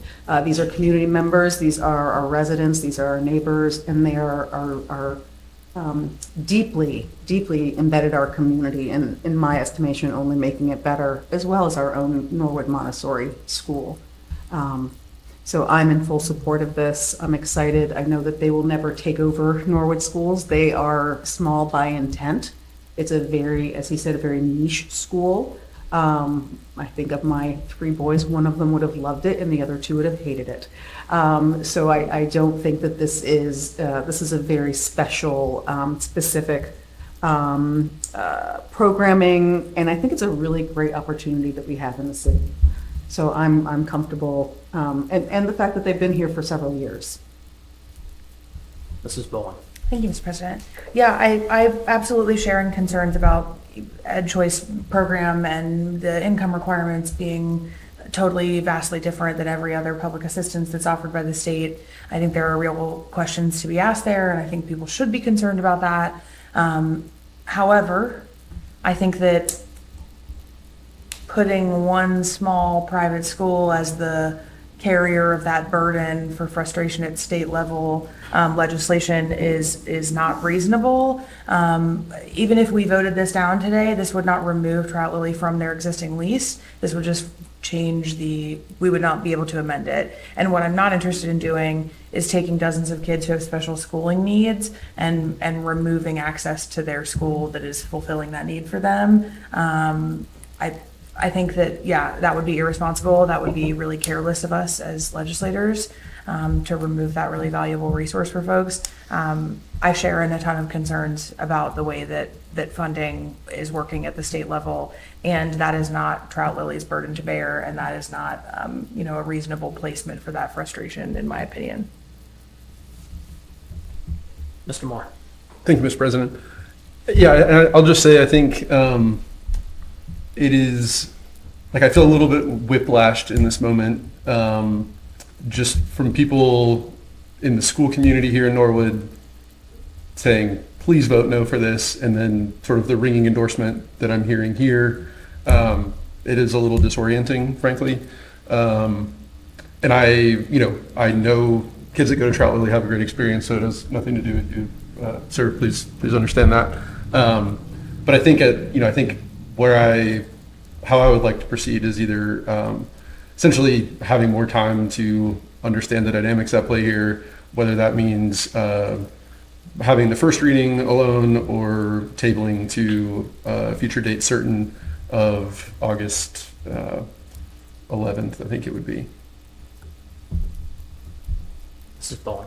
And this is not a rebuttal, this is just a point that I forgot to make. I may feel differently about this if we had a full community center with multiple bids for each space and we were hurting for use of our public space, but we aren't. There were no other bids for the space. We have available rooms. So I think, there could be certainly an argument made for misuse of the space if we had organizations knocking down the door to try to participate and make use of the space. But I think if our options are, we let Trout Lily use the space and pay rent, which many of the other organizations are not doing that make use of the space, which is not a bad thing, but we are, generating income from that, or it sits empty and we have no bids making use of their space.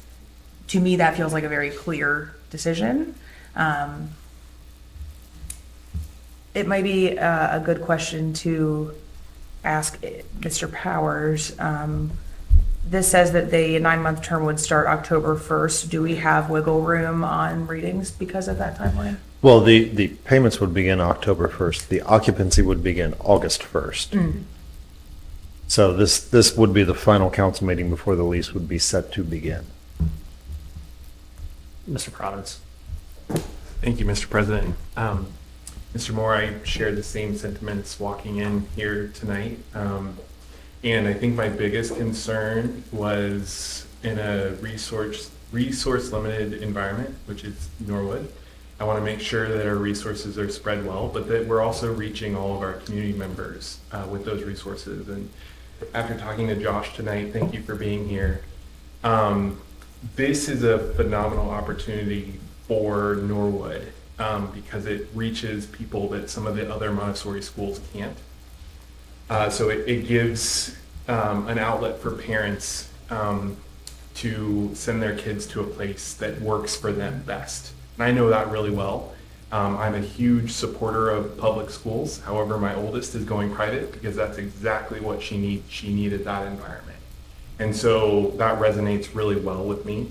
I've also been on a kick of slowing things down tonight. I'm actually going to change that posture because I want more things like Trout Lily in Norwood, and I want us to communicate as a council. We will speed things up to make things easier for you because you're already doing really hard work, which Trout Lily is doing some really hard work with reaching kids and teaching them as they grow up. So I'm in full support of this. It doesn't take resources from our school district. We're not duplicating efforts, and I think it adds to our community in a very collaborative, supportive effort in ways that we wouldn't get any other way. So. Mrs. Hoover. Through the president, I'd just like to share with you, Mr. Moore, I had an opportunity to talk with a couple of the school board members on both sides of that, as well as some parents of Norwood students, both Montessori and not. I believe that the strong response is more about the the Ed Choice vouchers, and I absolutely understand and respect. I'm a public school mama. I'm a public school person. But like Mr. Provins, I want to make sure that the kid is, that the child for me is more important than the feelings of a few school board members. While I can appreciate the frustration that they're feeling, I feel like it is misplaced, and that slowing it down or saying no, to me, doesn't help our school board. It doesn't help our school district. I don't know that the students from Trout Lily those aren't the kids that are going to go to Norwood School. And then we would be losing the 33 other kids from other communities that are coming here. And the other sort of piece is what I'm tasked with is what is best for the entire community. And in this instance, the school board's positioning, to me, does not outweigh the community benefit that this particular business is having. So I'm very comfortable voting for it and voting for it to move forward. I'm aware I also had the opportunity to talk to more people, but I'm comfortable moving forward with it. Is my. Thank you. Any further discussion? Motion on the floor by Mrs. Franzen, seconded by Mrs. Bowling, is to suspend the rules and have all three readings of the ordinance. Call the roll, please. Mrs. Franzen? Yes. Mrs. Hoover? Yes. Mr. Provins? Yes. Mrs. Bowling? Yes. Mr. Moore? No. Mr. Girton? Yes. Ms. Sullivan? Yes. Vote of 6 in favor, 1 against. The motion carries. Please have all three readings of the ordinance. An ordinance authorizing the Safety Service Director to enter into a lease amendment with Trout Lily, DBA Trout Lily Montessori School for a portion of the Donald E. Pruis Community Center and declaring an emergency. An ordinance authorizing the Safety Service Director to enter into a lease amendment with Trout Lily, DBA Trout Lily Montessori School for a portion of the Donald E. Pruis Community Center and declaring an emergency. An ordinance authorizing the Safety Service Director to enter into a lease amendment with Trout Lily, DBA Trout Lily Montessori School for a portion of the Donald E. Pruis Community Center and declaring an emergency. Thank you. Mr. Gurton. Make a motion to pass the ordinance. Motion by Mr. Gurton to pass the ordinance. Mrs. Franzen. I second. Seconded by Mrs. Franzen. Any discussion? Call the roll, please. Mrs. Franzen? Yes. Mrs. Hoover? Yes. Mr. Province? Yes. Mrs. Bowling? Yes. Mr. Moore? Yes.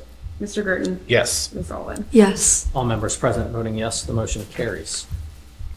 Next item is an ordinance authorizing the Director of Public Service Safety to enter into a contract under the State Bid Purchase Program for the purchase of 3 Dodge Durango Pursuit vehicles outfitted with the proper safety equipment for use by the Norwood Police Division and declaring an emergency.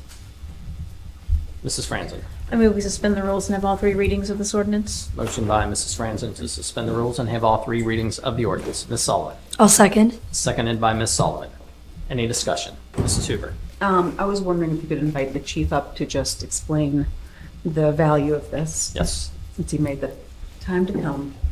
Long journey.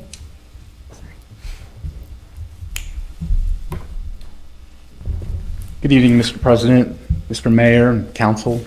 The value of the vehicles, obviously, it's a required necessity for us to perform our jobs. Over the last year or so, we have decommissioned 3 vehicles, 165, 166, and 172. So these 3 will replace that. We're also in the process of repurposing vehicle 167. It is not roadworthy for patrol use, but it does have the ability to be used on an auxiliary level. So our intention is to kind of outfit that for their use going forward for the foreseeable future. So these 3 vehicles would continue to keep our fleet where it's at. I personally would like to see our fleet reach about 16 total patrol-worthy vehicles. We are under that now, so this will keep us kind of at float. The reason why we're asking for the emergency reading is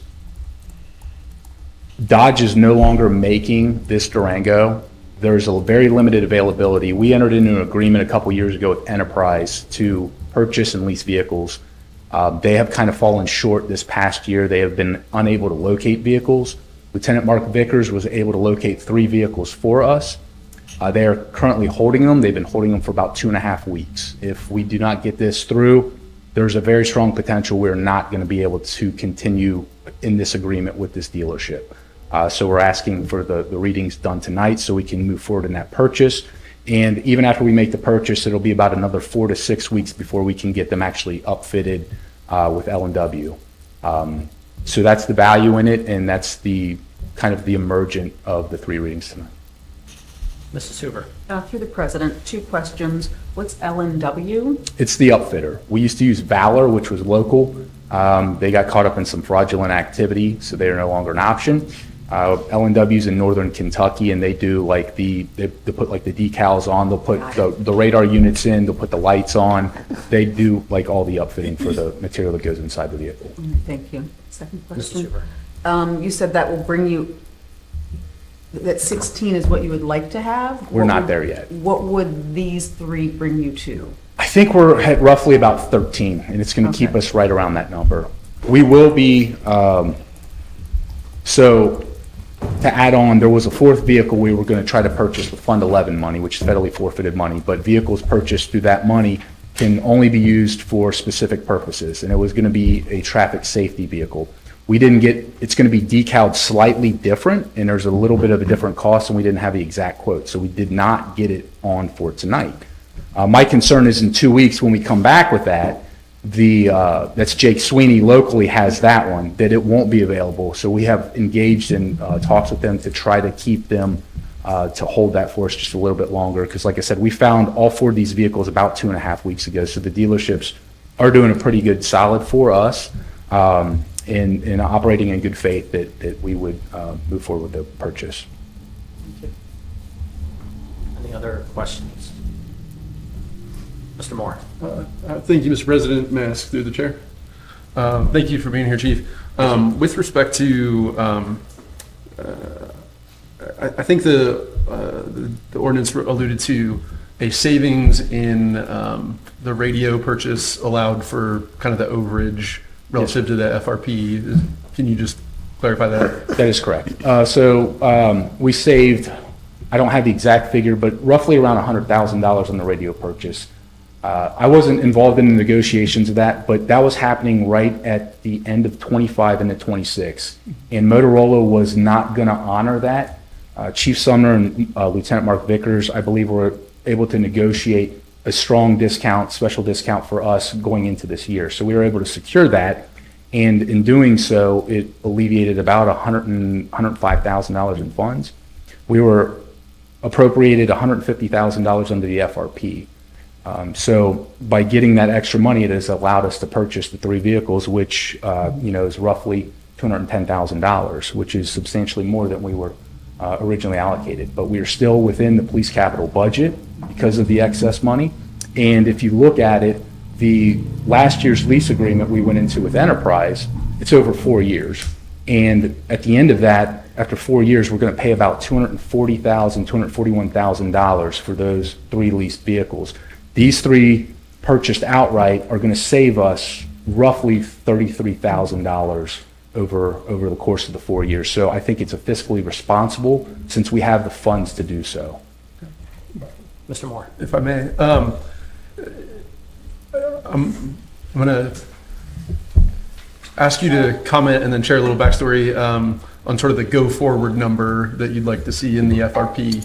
And the little backstory here is that I had the chance to meet with Lieutenant Vickers a year ago or so, and he talked about the work he's done with the fleet and trying to bring it up to standard. And at that time, it seemed to me like the 3 vehicles per year approach would have basically cost about $230,000 per year.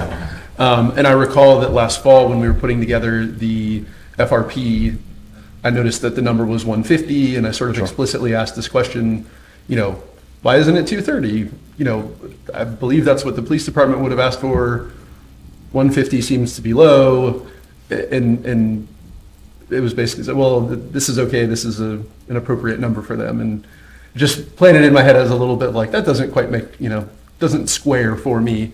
And then here we are, sort of back to like, well, it's actually 210 this is what we need. And so I guess my question is like, as we, the FRP calls for basically September 1st as the start of the new budget cycle for fiscal 27. And as we enter that window, should 210, should 230, somewhere in there be the number that is that sort of police fleet capital line item for future years? Or is the 150 where we should be? Okay, thank you for your question. And I'm still learning the budgeting side of things myself. I've been on the job for a little less than 2 months. Sure. But to answer your question, yes, if you want to outright buy 3 vehicles, you're going to need $210,000 roughly. It came in at $207,000 this year. Next year will probably go up inflation. Everybody knows that. Will we need 3 vehicles every year? No, we won't. There will be some years where we might only need 2. So the number would go down. Until we get up to the fleet recommendation, what we believe we need to be at, we're going to be driving these cars harder. So we're going to be incurring other costs, through maintenance and whatnot. And so once we get to that number, I think we're going to be able to give cars rest. We're going to get more out of them. So we're not going to have to do 3 every year. As far as the 150, next year it's 160. If you go into a lease agreement, that's enough money in the capital. It costs roughly $90,000 to $95,000 the first year to enter in a lease agreement. So it all becomes accounting then. If you move the money into fixed charges, it becomes $50,000 a year to lease 3 vehicles going forward for the next 3 years. So that's where you end up with about $240,000 over 3 years. I would recommend, paying outright, buying the vehicles, putting the upfront cost money, because the future liability isn't there for the city, and you're saving money up front. You're not saving money up front, you're spending money up front, but you're saving money down the line. So that would be my recommendation, fiscally speaking. Whether or not we can get that appropriated is a another question. If we can't, we certainly can look at leasing 3 vehicles if that's what our needs are going to be next year. However, we're going to be on the hook for several years that we have to kind of plan for. So the 150 represents the lease of 3 vehicles for a year. Am I understanding that right? To lease 3 vehicles the first year. Correct, first year. It costs $100,000, okay? So this year, for example, we're carrying over a $50,000 cost from the previous year of lease. And if you keep leasing, that's going to be $50,000 every year down the line. And eventually that's going to add up and it's going to be in excess of $210,000. Right. So is the 210 number the buy 3 outright number? Yes. Okay. That is, it's $207,000 this year. Yeah. But next year it could be 211. Okay. Thank you. Just inflationary costs. I would say $220,000 to be safe would cover probably any inflationary increment. Thank you. Mhm. Any further questions? All right, thank you. Thank you much. The motion on the floor by Mrs. Franzen, seconded by Ms. Sullivan, is to suspend the rules and have all 3 readings of the ordinance. Call the roll, please. Mrs. Franzen? Yes. Mrs. Hoover? Yes. Mr. Provence? Yes. Mrs. Bowling? Yes. Mr. Moore? Yes. Mr. Girton? Yes. Ms. Sullivan? Yes. All members present voting yes, the motion carries. Please have all 3 readings of the ordinance. Ordinance authorizing the Director of Public Service Safety to enter into a contract under the state bid purchase program for the purchase of 3 Dodge Durango Pursuit vehicles outfitted with the proper safety equipment for use by the Norwood Police Division and declaring an emergency. Ordinance authorizing the Director of Public Service Safety to enter into a contract under the state bid purchase program for the purchase of 3 Dodge Durango Pursuit vehicles outfitted with the proper safety equipment for use by the Norwood Police Division and declaring an emergency. Ordinance authorizing the Director of Public Service Safety to enter into a contract under the state bid purchase program for the purchase of 3 Dodge Durango Pursuit vehicles outfitted with the proper safety equipment for use by the Norwood Police Division and declaring an emergency. Thank you. Mrs. Hoover. I move we pass the resolution. Motion by Mrs. Hoover to pass the ordinance. Ordinance, sorry. Ms. Sullivan. A second. Seconded by Ms. Sullivan. Any discussion? Call the roll, please. Mrs. Franzen? Yes. Mrs. Hoover? Yes. Mr. Provence? Yes. Mrs. Bowling? Yes. Mr. Moore? Yes. Mr. Girton? Yes. Ms. Sullivan? Yes. All members present voting yes, the motion carries. That was the halfway point for introductory. The next item is an ordinance to change appropriations for the year 2026 and declaring an emergency. Mrs. Franzen. I move we suspend the rules and have all 3 readings of the ordinance. Motion by Mrs. Franzen to suspend the rules and have all 3 readings of the ordinance. Mrs. Hoover. I'll second. Seconded by Mrs. Hoover. Any discussion? Call the roll, please. Mrs. Franzen? Yes. Mrs. Hoover? Yes. Mr. Provence? Yes. Mrs. Bowling? Yes. Mr. Moore? Yes. Mr. Girton? Yes. Ms. Sullivan? Yes. All members present voting yes, the motion carries. Please have all 3 readings of the ordinance. Ordinance to change appropriations for the year 2026 and declaring an emergency. Ordinance to change appropriations for the year 2026 and declaring an emergency. Ordinance to change appropriations for the year 2026 and declaring an emergency. Thank you. Mr. Girton. Make a motion to pass the ordinance. Motion by Mr. Girton to pass the ordinance. Mrs. Bowling. I'll second. Seconded by Mrs. Bowling. Any discussion? Mr. Moore. I was wondering if we could have Mr. Zimmerman come up and comment on this. Mr. Zimmerman. Hello, what you have in front of you today should be 2 changes, a $55,000 transfer and also a $2,000 transfer. The $55,000 will be coming out of the Parks Capital. We originally in the FRP had a certain amount that had been allocated for some lighting at the ball fields at Waterworks. We have since found out that the Linear Generations Fund is probably going to be footing the bill for that, which is a huge deal for us. But some of that capital is now freed up to basically take care of the Microsoft 365 issue that we have currently. As our current iteration is, we have Outlook. That's no longer being supported by Microsoft. This will, the longer it goes, become a security issue. So this is a transfer for that. The $2,000 transfer is just for the Recreation Department has some refunds they needed to issue, and that account basically fell short. Any further discussion? Thank you. The motion on the floor by Mr. Gerton, seconded by Mrs. Bowling, is to pass the ordinance. Call the roll, please. Mrs. Franzen? Yes. Mrs. Hoover? Yes. Mr. Provence? Yes. Mrs. Bowling? Yes. Mr. Moore? Yes. Mr. Gerton? Yes. Ms. Sullivan? Yes. All members present voting yes, the motion carries. The next two items, we have two different resolutions here. The caption appears the same. The difference is one is for 2 mills and the other is for 1 mill. That is noted within the text of the resolution. We also did add that kind of in the caption for agenda purposes. The 2 mill is the first item and the 1 mill is the next one. Mrs. Franzen. Hi. I'd like to suspend the rules and have all 3 readings for the 2 mill levy, please. All right. Is there a second? Mrs. Hoover. I'll second. Seconded by Mrs. Hoover. Any discussion? Mrs. Franzen. Yes, I figure I'll just keep talking about vaguely controversial or somewhat controversial topics today. That's my role today. So I totally understand, like, we have a renewal levy coming up in the fall as well. There is concern that having 2 separate levies on the ballot would lead to a bit of fatigue or reluctance to pass either of them. And I think that is a totally valid concern to have. And I'm not going to fight about I don't think you're right or wrong. I think it's just a way to look at it.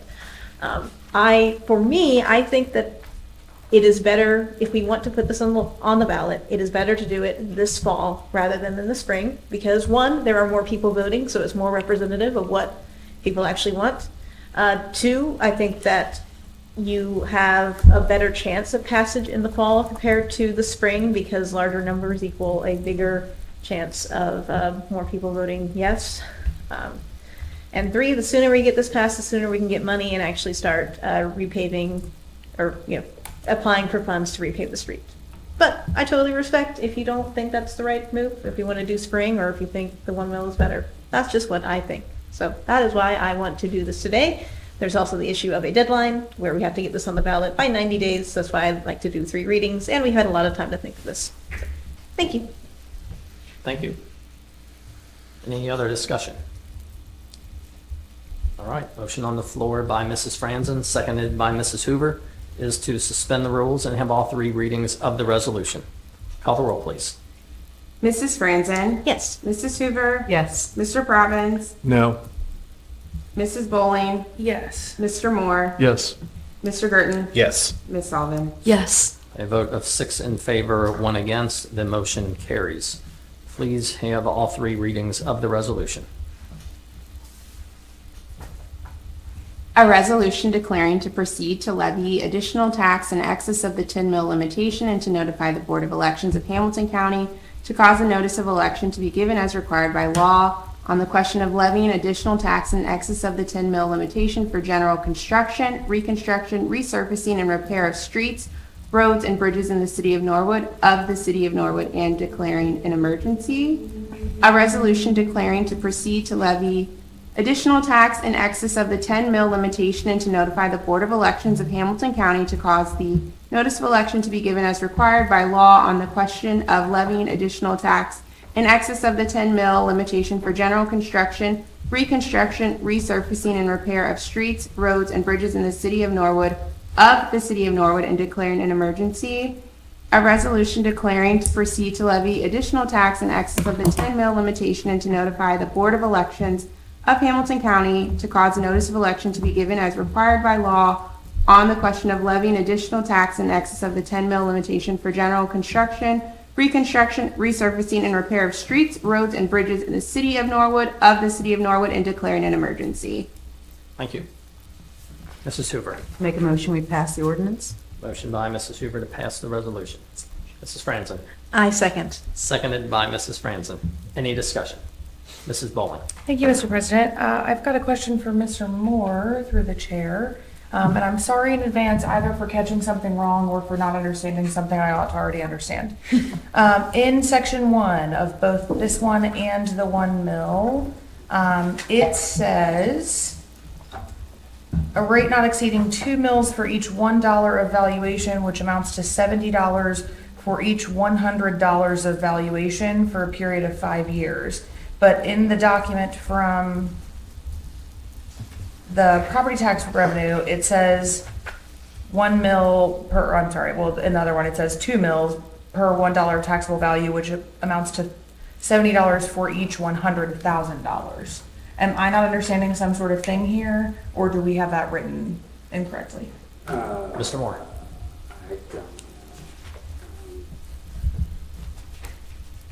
It should be $70 for each $100,000 evaluation is what it should be. They do both say per $100 evaluation, and in the 1 mil, it says 35, and then in parentheses says 30. Well, for the 2 mil, I would suggest, and I think this is right, I don't know, because we haven't sat in the board of elections won't tell me, but it should be $35 or $70 for each $100,000 evaluation for a period of time, because that's the state that we got from the county. Mrs. Franzen. Would it be proper to amend said resolution then to reflect the accurate, so I would make a motion to amend with such corrections as suggested by Mr. Moore and Ms. Foley. So we currently have the motion on the floor by Mrs. Hoover to pass the resolution. Mrs. Hoover, would you like to? I would like to withdraw that motion. And can we go ahead and make those changes and then motion again? So And can I, we suspended the rules. We would have to do that whole process we're over. going to start over. Yeah. Okay, just wanted to Can I clarify. also, if we're going to amend it, now that I'm looking at it, in the caption, it says a resolution declaring to proceed, it should be a resolution declaring the necessity, they're not declaring the intention to proceed.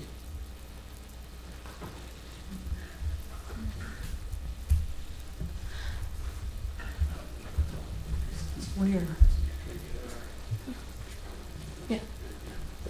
We can take a 5-minute recess? Sure. All right, council will take a 5-minute recess.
Return from recess. And we have the motion by Mrs. Hoover to pass this resolution was withdrawn. That happened before we went into recess. And the floor is now open back. Okay. Mrs. Franzen. I make a motion to amend and suspend the rules and have all three readings. Can I do both? Is that okay? We Okay. have to, All right. motion to amend. Then I will first do a motion to amend the resolution as stated by Mr. Moore. So just to clarify, those amendments in the title of the resolution, it will read a resolution declaring the necessity to levy an additional tax. We are removing to proceed and replacing it with the necessity. In section 1, down at the bottom line of that paragraph, it states, which amounts to $70 for each $100 that is being amended to read for each $100,000 of valuation period for a period of 5 years. Mr. Moore, to confirm, those are the two amendments. Is there a second? Mrs. Hoover? I'll second. Seconded by Mrs. Hoover. Any discussion? Call the roll, please. Mrs. Franzen? Yes. Mrs. Hoover? Yes. Mr. Robbins? No. Mrs. Bowling? Yes. Mr. Moore? Yes. Mr. Gurdon? Yes. Ms. Alden? Yes. By a vote of 6 in favor, 1 against, that motion carries. Now, yes, this is. All right, now I move that we suspend the rules and have all three readings of this resolution. As amended. As amended, thank you. Is there a second? Mrs. Hoover? I will second. Seconded by Mrs. Hoover. Any discussion? Motion on the floor by Mrs. Franzen, seconded by Mrs. Hoover, is to suspend the rules and have all three readings of the resolution as amended. Call the roll, please. Mrs. Franzen? Yes. Mrs. Hoover? Yes. Mr. Probbins? No. Mrs. Bowling? Yes. Mr. Moore? Yes. Mr. Gurdon? Yes. Ms. Alden? Yes. With the vote of 6 in favor, 1 against, that motion carries. Please have all three readings of the resolution as amended. A resolution declaring the necessity to levy an additional tax in excess of the 10 mil limitation and to notify the Board of Elections of Hamilton County to cause a notice of election to be given as required by law on the question of levying additional tax in excess of the 10 mil limitation for general tax. Wait, can I just read that? For general tax in excess of the 10 mil limitation for general construction, reconstruction, resurfacing, and repair of streets, roads, and bridges in the city of Norwood, and declaring an emergency as amended. A resolution declaring the intention to, or the necessity to proceed to levy, oh, I'm getting that completely wrong. A resolution declaring the necessity to levy an additional tax in excess of the 10 mil limitation and to notify the Board of Elections of Hamilton County to cause the notice of election to be given as required by law of the question of levying additional tax in excess of the 10 mil limitation for general construction, reconstruction, resurfacing, and repair of streets, roads, and bridges in the city of Norwood, and declaring an emergency. A resolution declaring the necessity to levy an additional tax in excess of the 10 mil limitation and to notify the Board of Elections of Hamilton County to cause a notice of election to be given as required by law on the question of levying additional tax in excess of the 10 mil limitation for general construction, reconstruction, resurfacing, and repair of streets, roads, and bridges in the city of Norwood, and declaring an emergency. As amended. Mrs. Hoover. I move we pass the resolution. Motion by Mrs. Hoover to pass the resolution. Mrs. Franzen. I second. Seconded by Mrs. Franzen. Any discussion? Mrs. Franzen. Just to summarize what this means, if the voters would pass this, then for each $100,000 of valuation, there would be an additional $70 of a tax levied to your property tax. This would allow us to have, by the auditor's estimate, $1.2 million a year for a total of $6 million over the course of 5 years, under the current estimates. As part of this, since it's something that I feel is something that we should do, I am trying to put my money where my mouth is and have sessions where people can come learn about the history of our streets, why I feel that the levy is necessary, and hopefully give them a better sense of what the city is currently doing and what it hopes to do with the money it currently has and with money that it could have from this levy. So I will continue to do that. The next one is August 27th, which is a Thursday. I'll have the city post this to Facebook, and I will try to spread the word as much as possible. In addition, I'm going to try to go to some of the civic organizations as well and reach out to people there, as they may not be online as much. So that is what I'm going to try to do to make this levy work, should we choose to pass it today. And even if we don't, I'm going to do that anyway. Mrs. Hoover. The only thing I'd like to add is that it's the assessed value, which is significantly different. If you go to the auditor's website, you see the market value as well as the assessed value. The assessed value is 35% of your market rate. So most households, the average market rate house is about 300,000. But then that makes the assessed value closer to 100,000. So that's important. I encourage folks to look it up on the auditor's website and have a sense of what that would mean for your own household.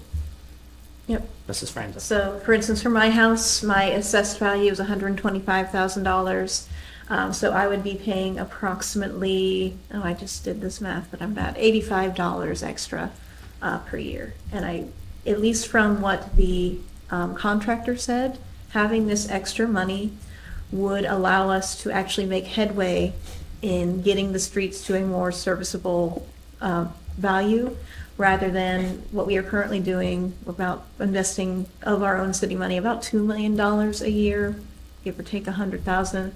That would really only allow us to continue to tread water. We would be able to still resurface and repair streets, but other streets would continue to degrade, and it would on average stay about the same. That's another reason why I feel that this levy would be something that residents would see big returns on. Yeah, sorry. I'm sure we've all discussed this ad nauseum. And again, I totally respect everyone's opinion on this. It is fraught. Any further discussion? Motion on the floor by Mrs. Hoover, seconded by Mrs. Franzen, is to pass the resolution. Call the roll, please. Mrs. Franzen? Yes. Mrs. Hoover? Yes. Mr. Provence? No. Mrs. Bowling? Yes. Mr. Moore? Yes. Mr. Girton? Yes. Ms. Sullivan? Yes. The vote of 6 in favor and 1 against, that motion carries. The next item, if you want, I can read it in its entirety, or if someone wants to, Mr. Garten. I believe this is the appropriate measure. I'd like to make a motion to table this item to a time uncertain. That's correct. Motion by Mr. Garten to table this resolution to a time uncertain. Mr. Moore. Second. Seconded by Mr. Moore. Any discussion? Call the roll, please. Mrs. Franzen? Yes. Mrs. Hoover? Yes. Mr. Provence? Yes. Mrs. Bowling? Yes. Mr. Moore? Yes. Mr. Girton? Yes. Ms. Sullivan? Yes. All members present voting yes, the motion carries. Final resolution. It's a resolution authorizing the city auditor to approve a then and now certificate from the Water Fund Capital 5050-0853-57600 to pay the outstanding invoice for services already rendered by Rack and Ball Hour Excavating Incorporated and declaring an emergency. Mr. Gardner. Make a motion to suspend the rules and have all 3 readings of the resolution. Motion by Mr. Gurton to suspend the rules and have all 3 readings of the resolution. Mrs. Franzen. I second. Seconded by Mrs. Franzen. Any discussion? Call the roll, please. Mrs. Franzen? Yes. Mrs. Hoover? Yes. Mr. Provence? Yes. Mrs. Bowling? Yes. Mr. Moore? Yes. Mr. Girton? Yes. Ms. Sullivan? Yes. All members present voting yes, the motion carries. Please have all three readings of the resolution. Resolution authorizing the city auditor to approve a then and now certificate from the Water Fund Capital 5050-0853-57600 to pay the outstanding invoice for services already rendered by Rack and Baller Excavating, Inc. and declaring an emergency. Resolution authorizing the city auditor to approve a then and now certificate from the Water Fund Capital 5050-0853-57600 to pay the outstanding invoice for services already rendered by Rack and Baller Excavating, Inc. and declaring an emergency. A resolution authorizing the city auditor to approve a then and now certificate from the Water Fund Capital 5050-0853-57600 to pay the outstanding invoice for services already rendered by Rack and Baller Excavating, Inc. and declaring an emergency. Thank you. Mr. Burton. Make a motion to pass the resolution? Motion by Mr. Gerton to pass the resolution. Mrs. Franzen. I second. Seconded by Mrs. Franzen. Any discussion? Call the roll, please. Mrs. Franzen? Yes. Mrs. Hoover? Yes. Mr. Province? Yes. Mrs. Bowling? Yes. Mr. Moore? Yes. Mr. Gerton? Yes. Ms. Sullivan? Yes. All members present voting yes, the motion carries. We now move over to unfinished business. Any unfinished business? Mrs. Hoover. I will go so fast, and I'm aware that I didn't bring over the thingamajig.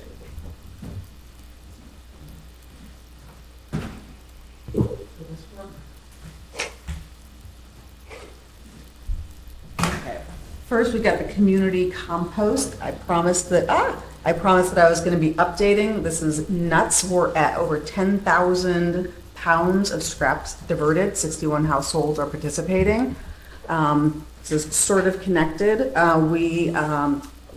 Some council members were at the off-pike market, and we had some buckets available. I was able to talk to some residents. People are really excited about this. We are planning on offering it to a couple other businesses under the grant. So this will be super exciting moving forward. Sorry, wrong way. Oh, this is just a list of all the different activities that you can do to make Norwood greener: curbside recycling, the composting, reboot recycling, and the yard waste bags. We have some volunteers already have indicated an interest in the mini recycling hub. If you are still interested, we would love to have you. Please reach out there, and Carolyn with the Board of Health can contact you about arranging that. Oh, goodness, sorry. Oh, Mr. Moore. Yes, August 12th, I guess that's 2 weeks from tomorrow. We're having a story time event at the Micro Park at the corner of Hudson and Floral Ave.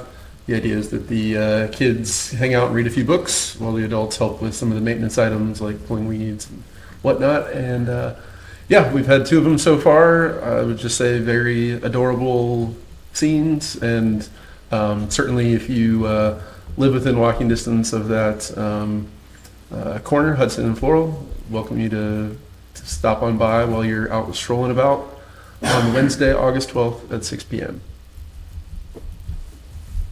That's all I have. Thank you. All right. Any other unfinished business that is not part of the slideshow? All right, then moving on to new business. Mrs. Franzen. Yes, so I mentioned this before, but August 27th, Thursday at 6 p.m. at the Norwood Rec Center on Sherman Avenue, I will be talking about the streets in general, referring to the study that was done, as well as why I feel that a street levy is necessary. You're welcome to come. I had my first session, had about 8 to 10 people show up, which was good because I kind of wanted to workshop it a little bit. And I intend to invite Norwood Community Television to either the August or September session so that it can be available online as well, as I really think that education on this topic will yield better results in November. So that is what I will be doing. And if you are a resident that doesn't want to come or just doesn't think they have time, you're welcome to email me. I can send you the slides. I can do a whole song and dance for you and your family and friends at your residence if you really want me to. So Thank you.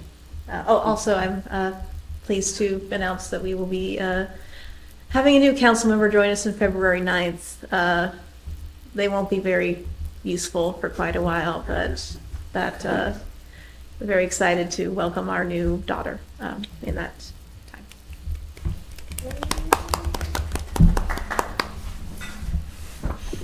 Mrs. Hoover. Thank you. I'd like for you to consider the name Susan as a baby name. I'm just a little late. I don't have a slide for this, apologies, but the Norwood Police Department, I'm really excited, is going to be doing a free bike safety course. It will be on Saturday, August the 8th from 10 to 1 in the Paycor parking lot.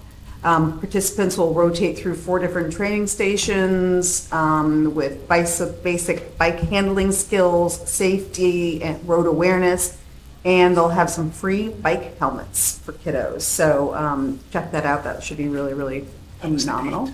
Sorry, August the 8th from 10 to 1. I was going to ask if they were going to create like a poster, but I haven't done that yet. Oh, yes, the dog mayor of Norwood is coming. Off-Pike Market is doing the 2nd annual dog mayor. They raise funds for both the market and Cincinnati Animal Cares. And if you can, follow them on Facebook because all the dogs are being featured and it's super fun because they're all really awesome. My dogs are not going to be participating because they would win and that wouldn't be fair. Also, they're not social. I mentioned this earlier. I want to send a huge thank you to the Emmanuel United Church of Christ. Their pastor reached out to me when he saw what was happening on the news with all of the flooding and said, hey, I have a bunch of these cleaning buckets that are filled with cleaning supplies.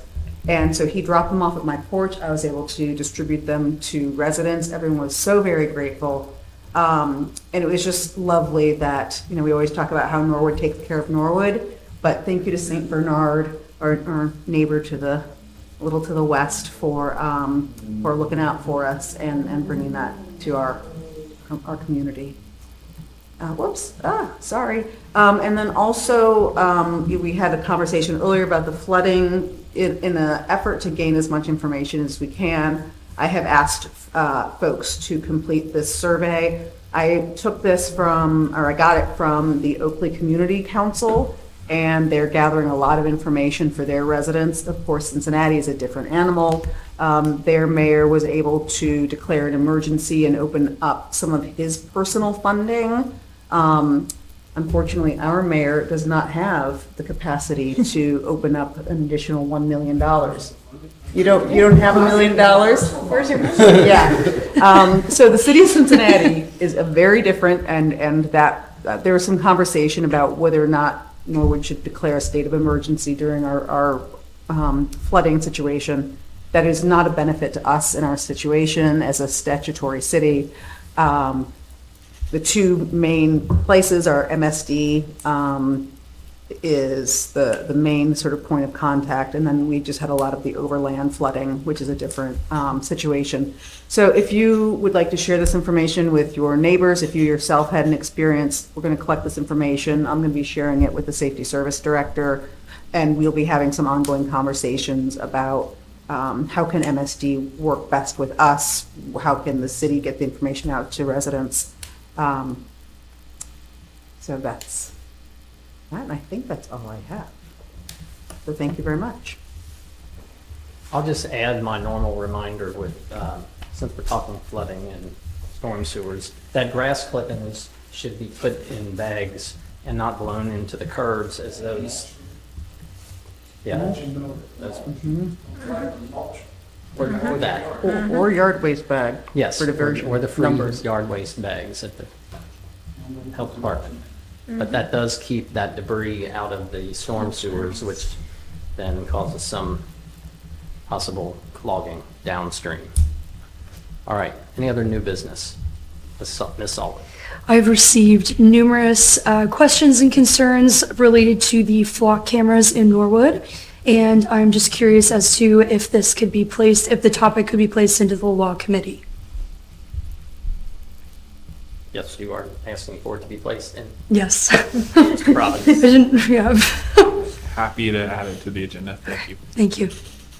Mrs. Bowling. Thank you, Mr. President. Similarly, I would like to place the topic of city's AI use policy into the Engagement, Communications, and Outreach Committee.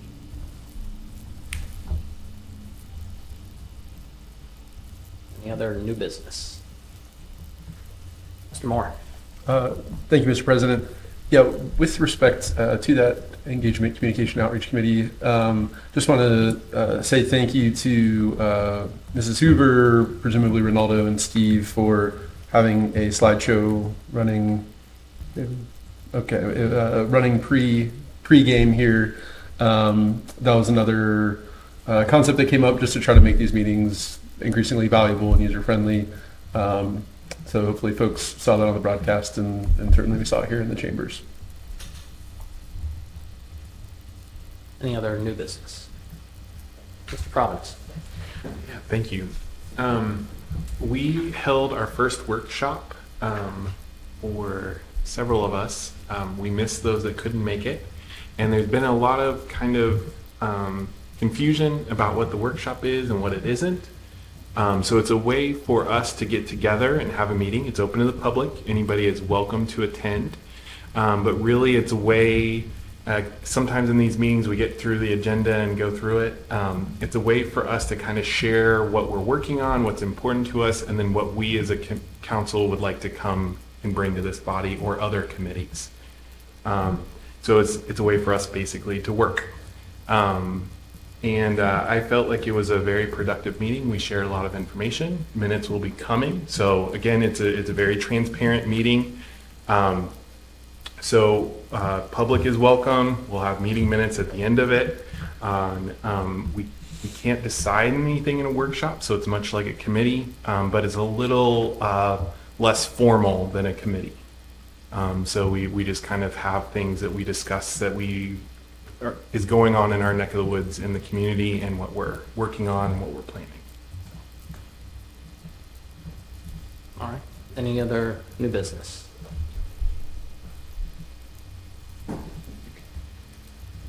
Mrs. Hoover. I'd like to share that we are planning on having our next meeting actually on the 3rd, which is next Monday, at 6 p.m. and we would like to do it the 1st and 3rd Mondays of the month at 6. All right.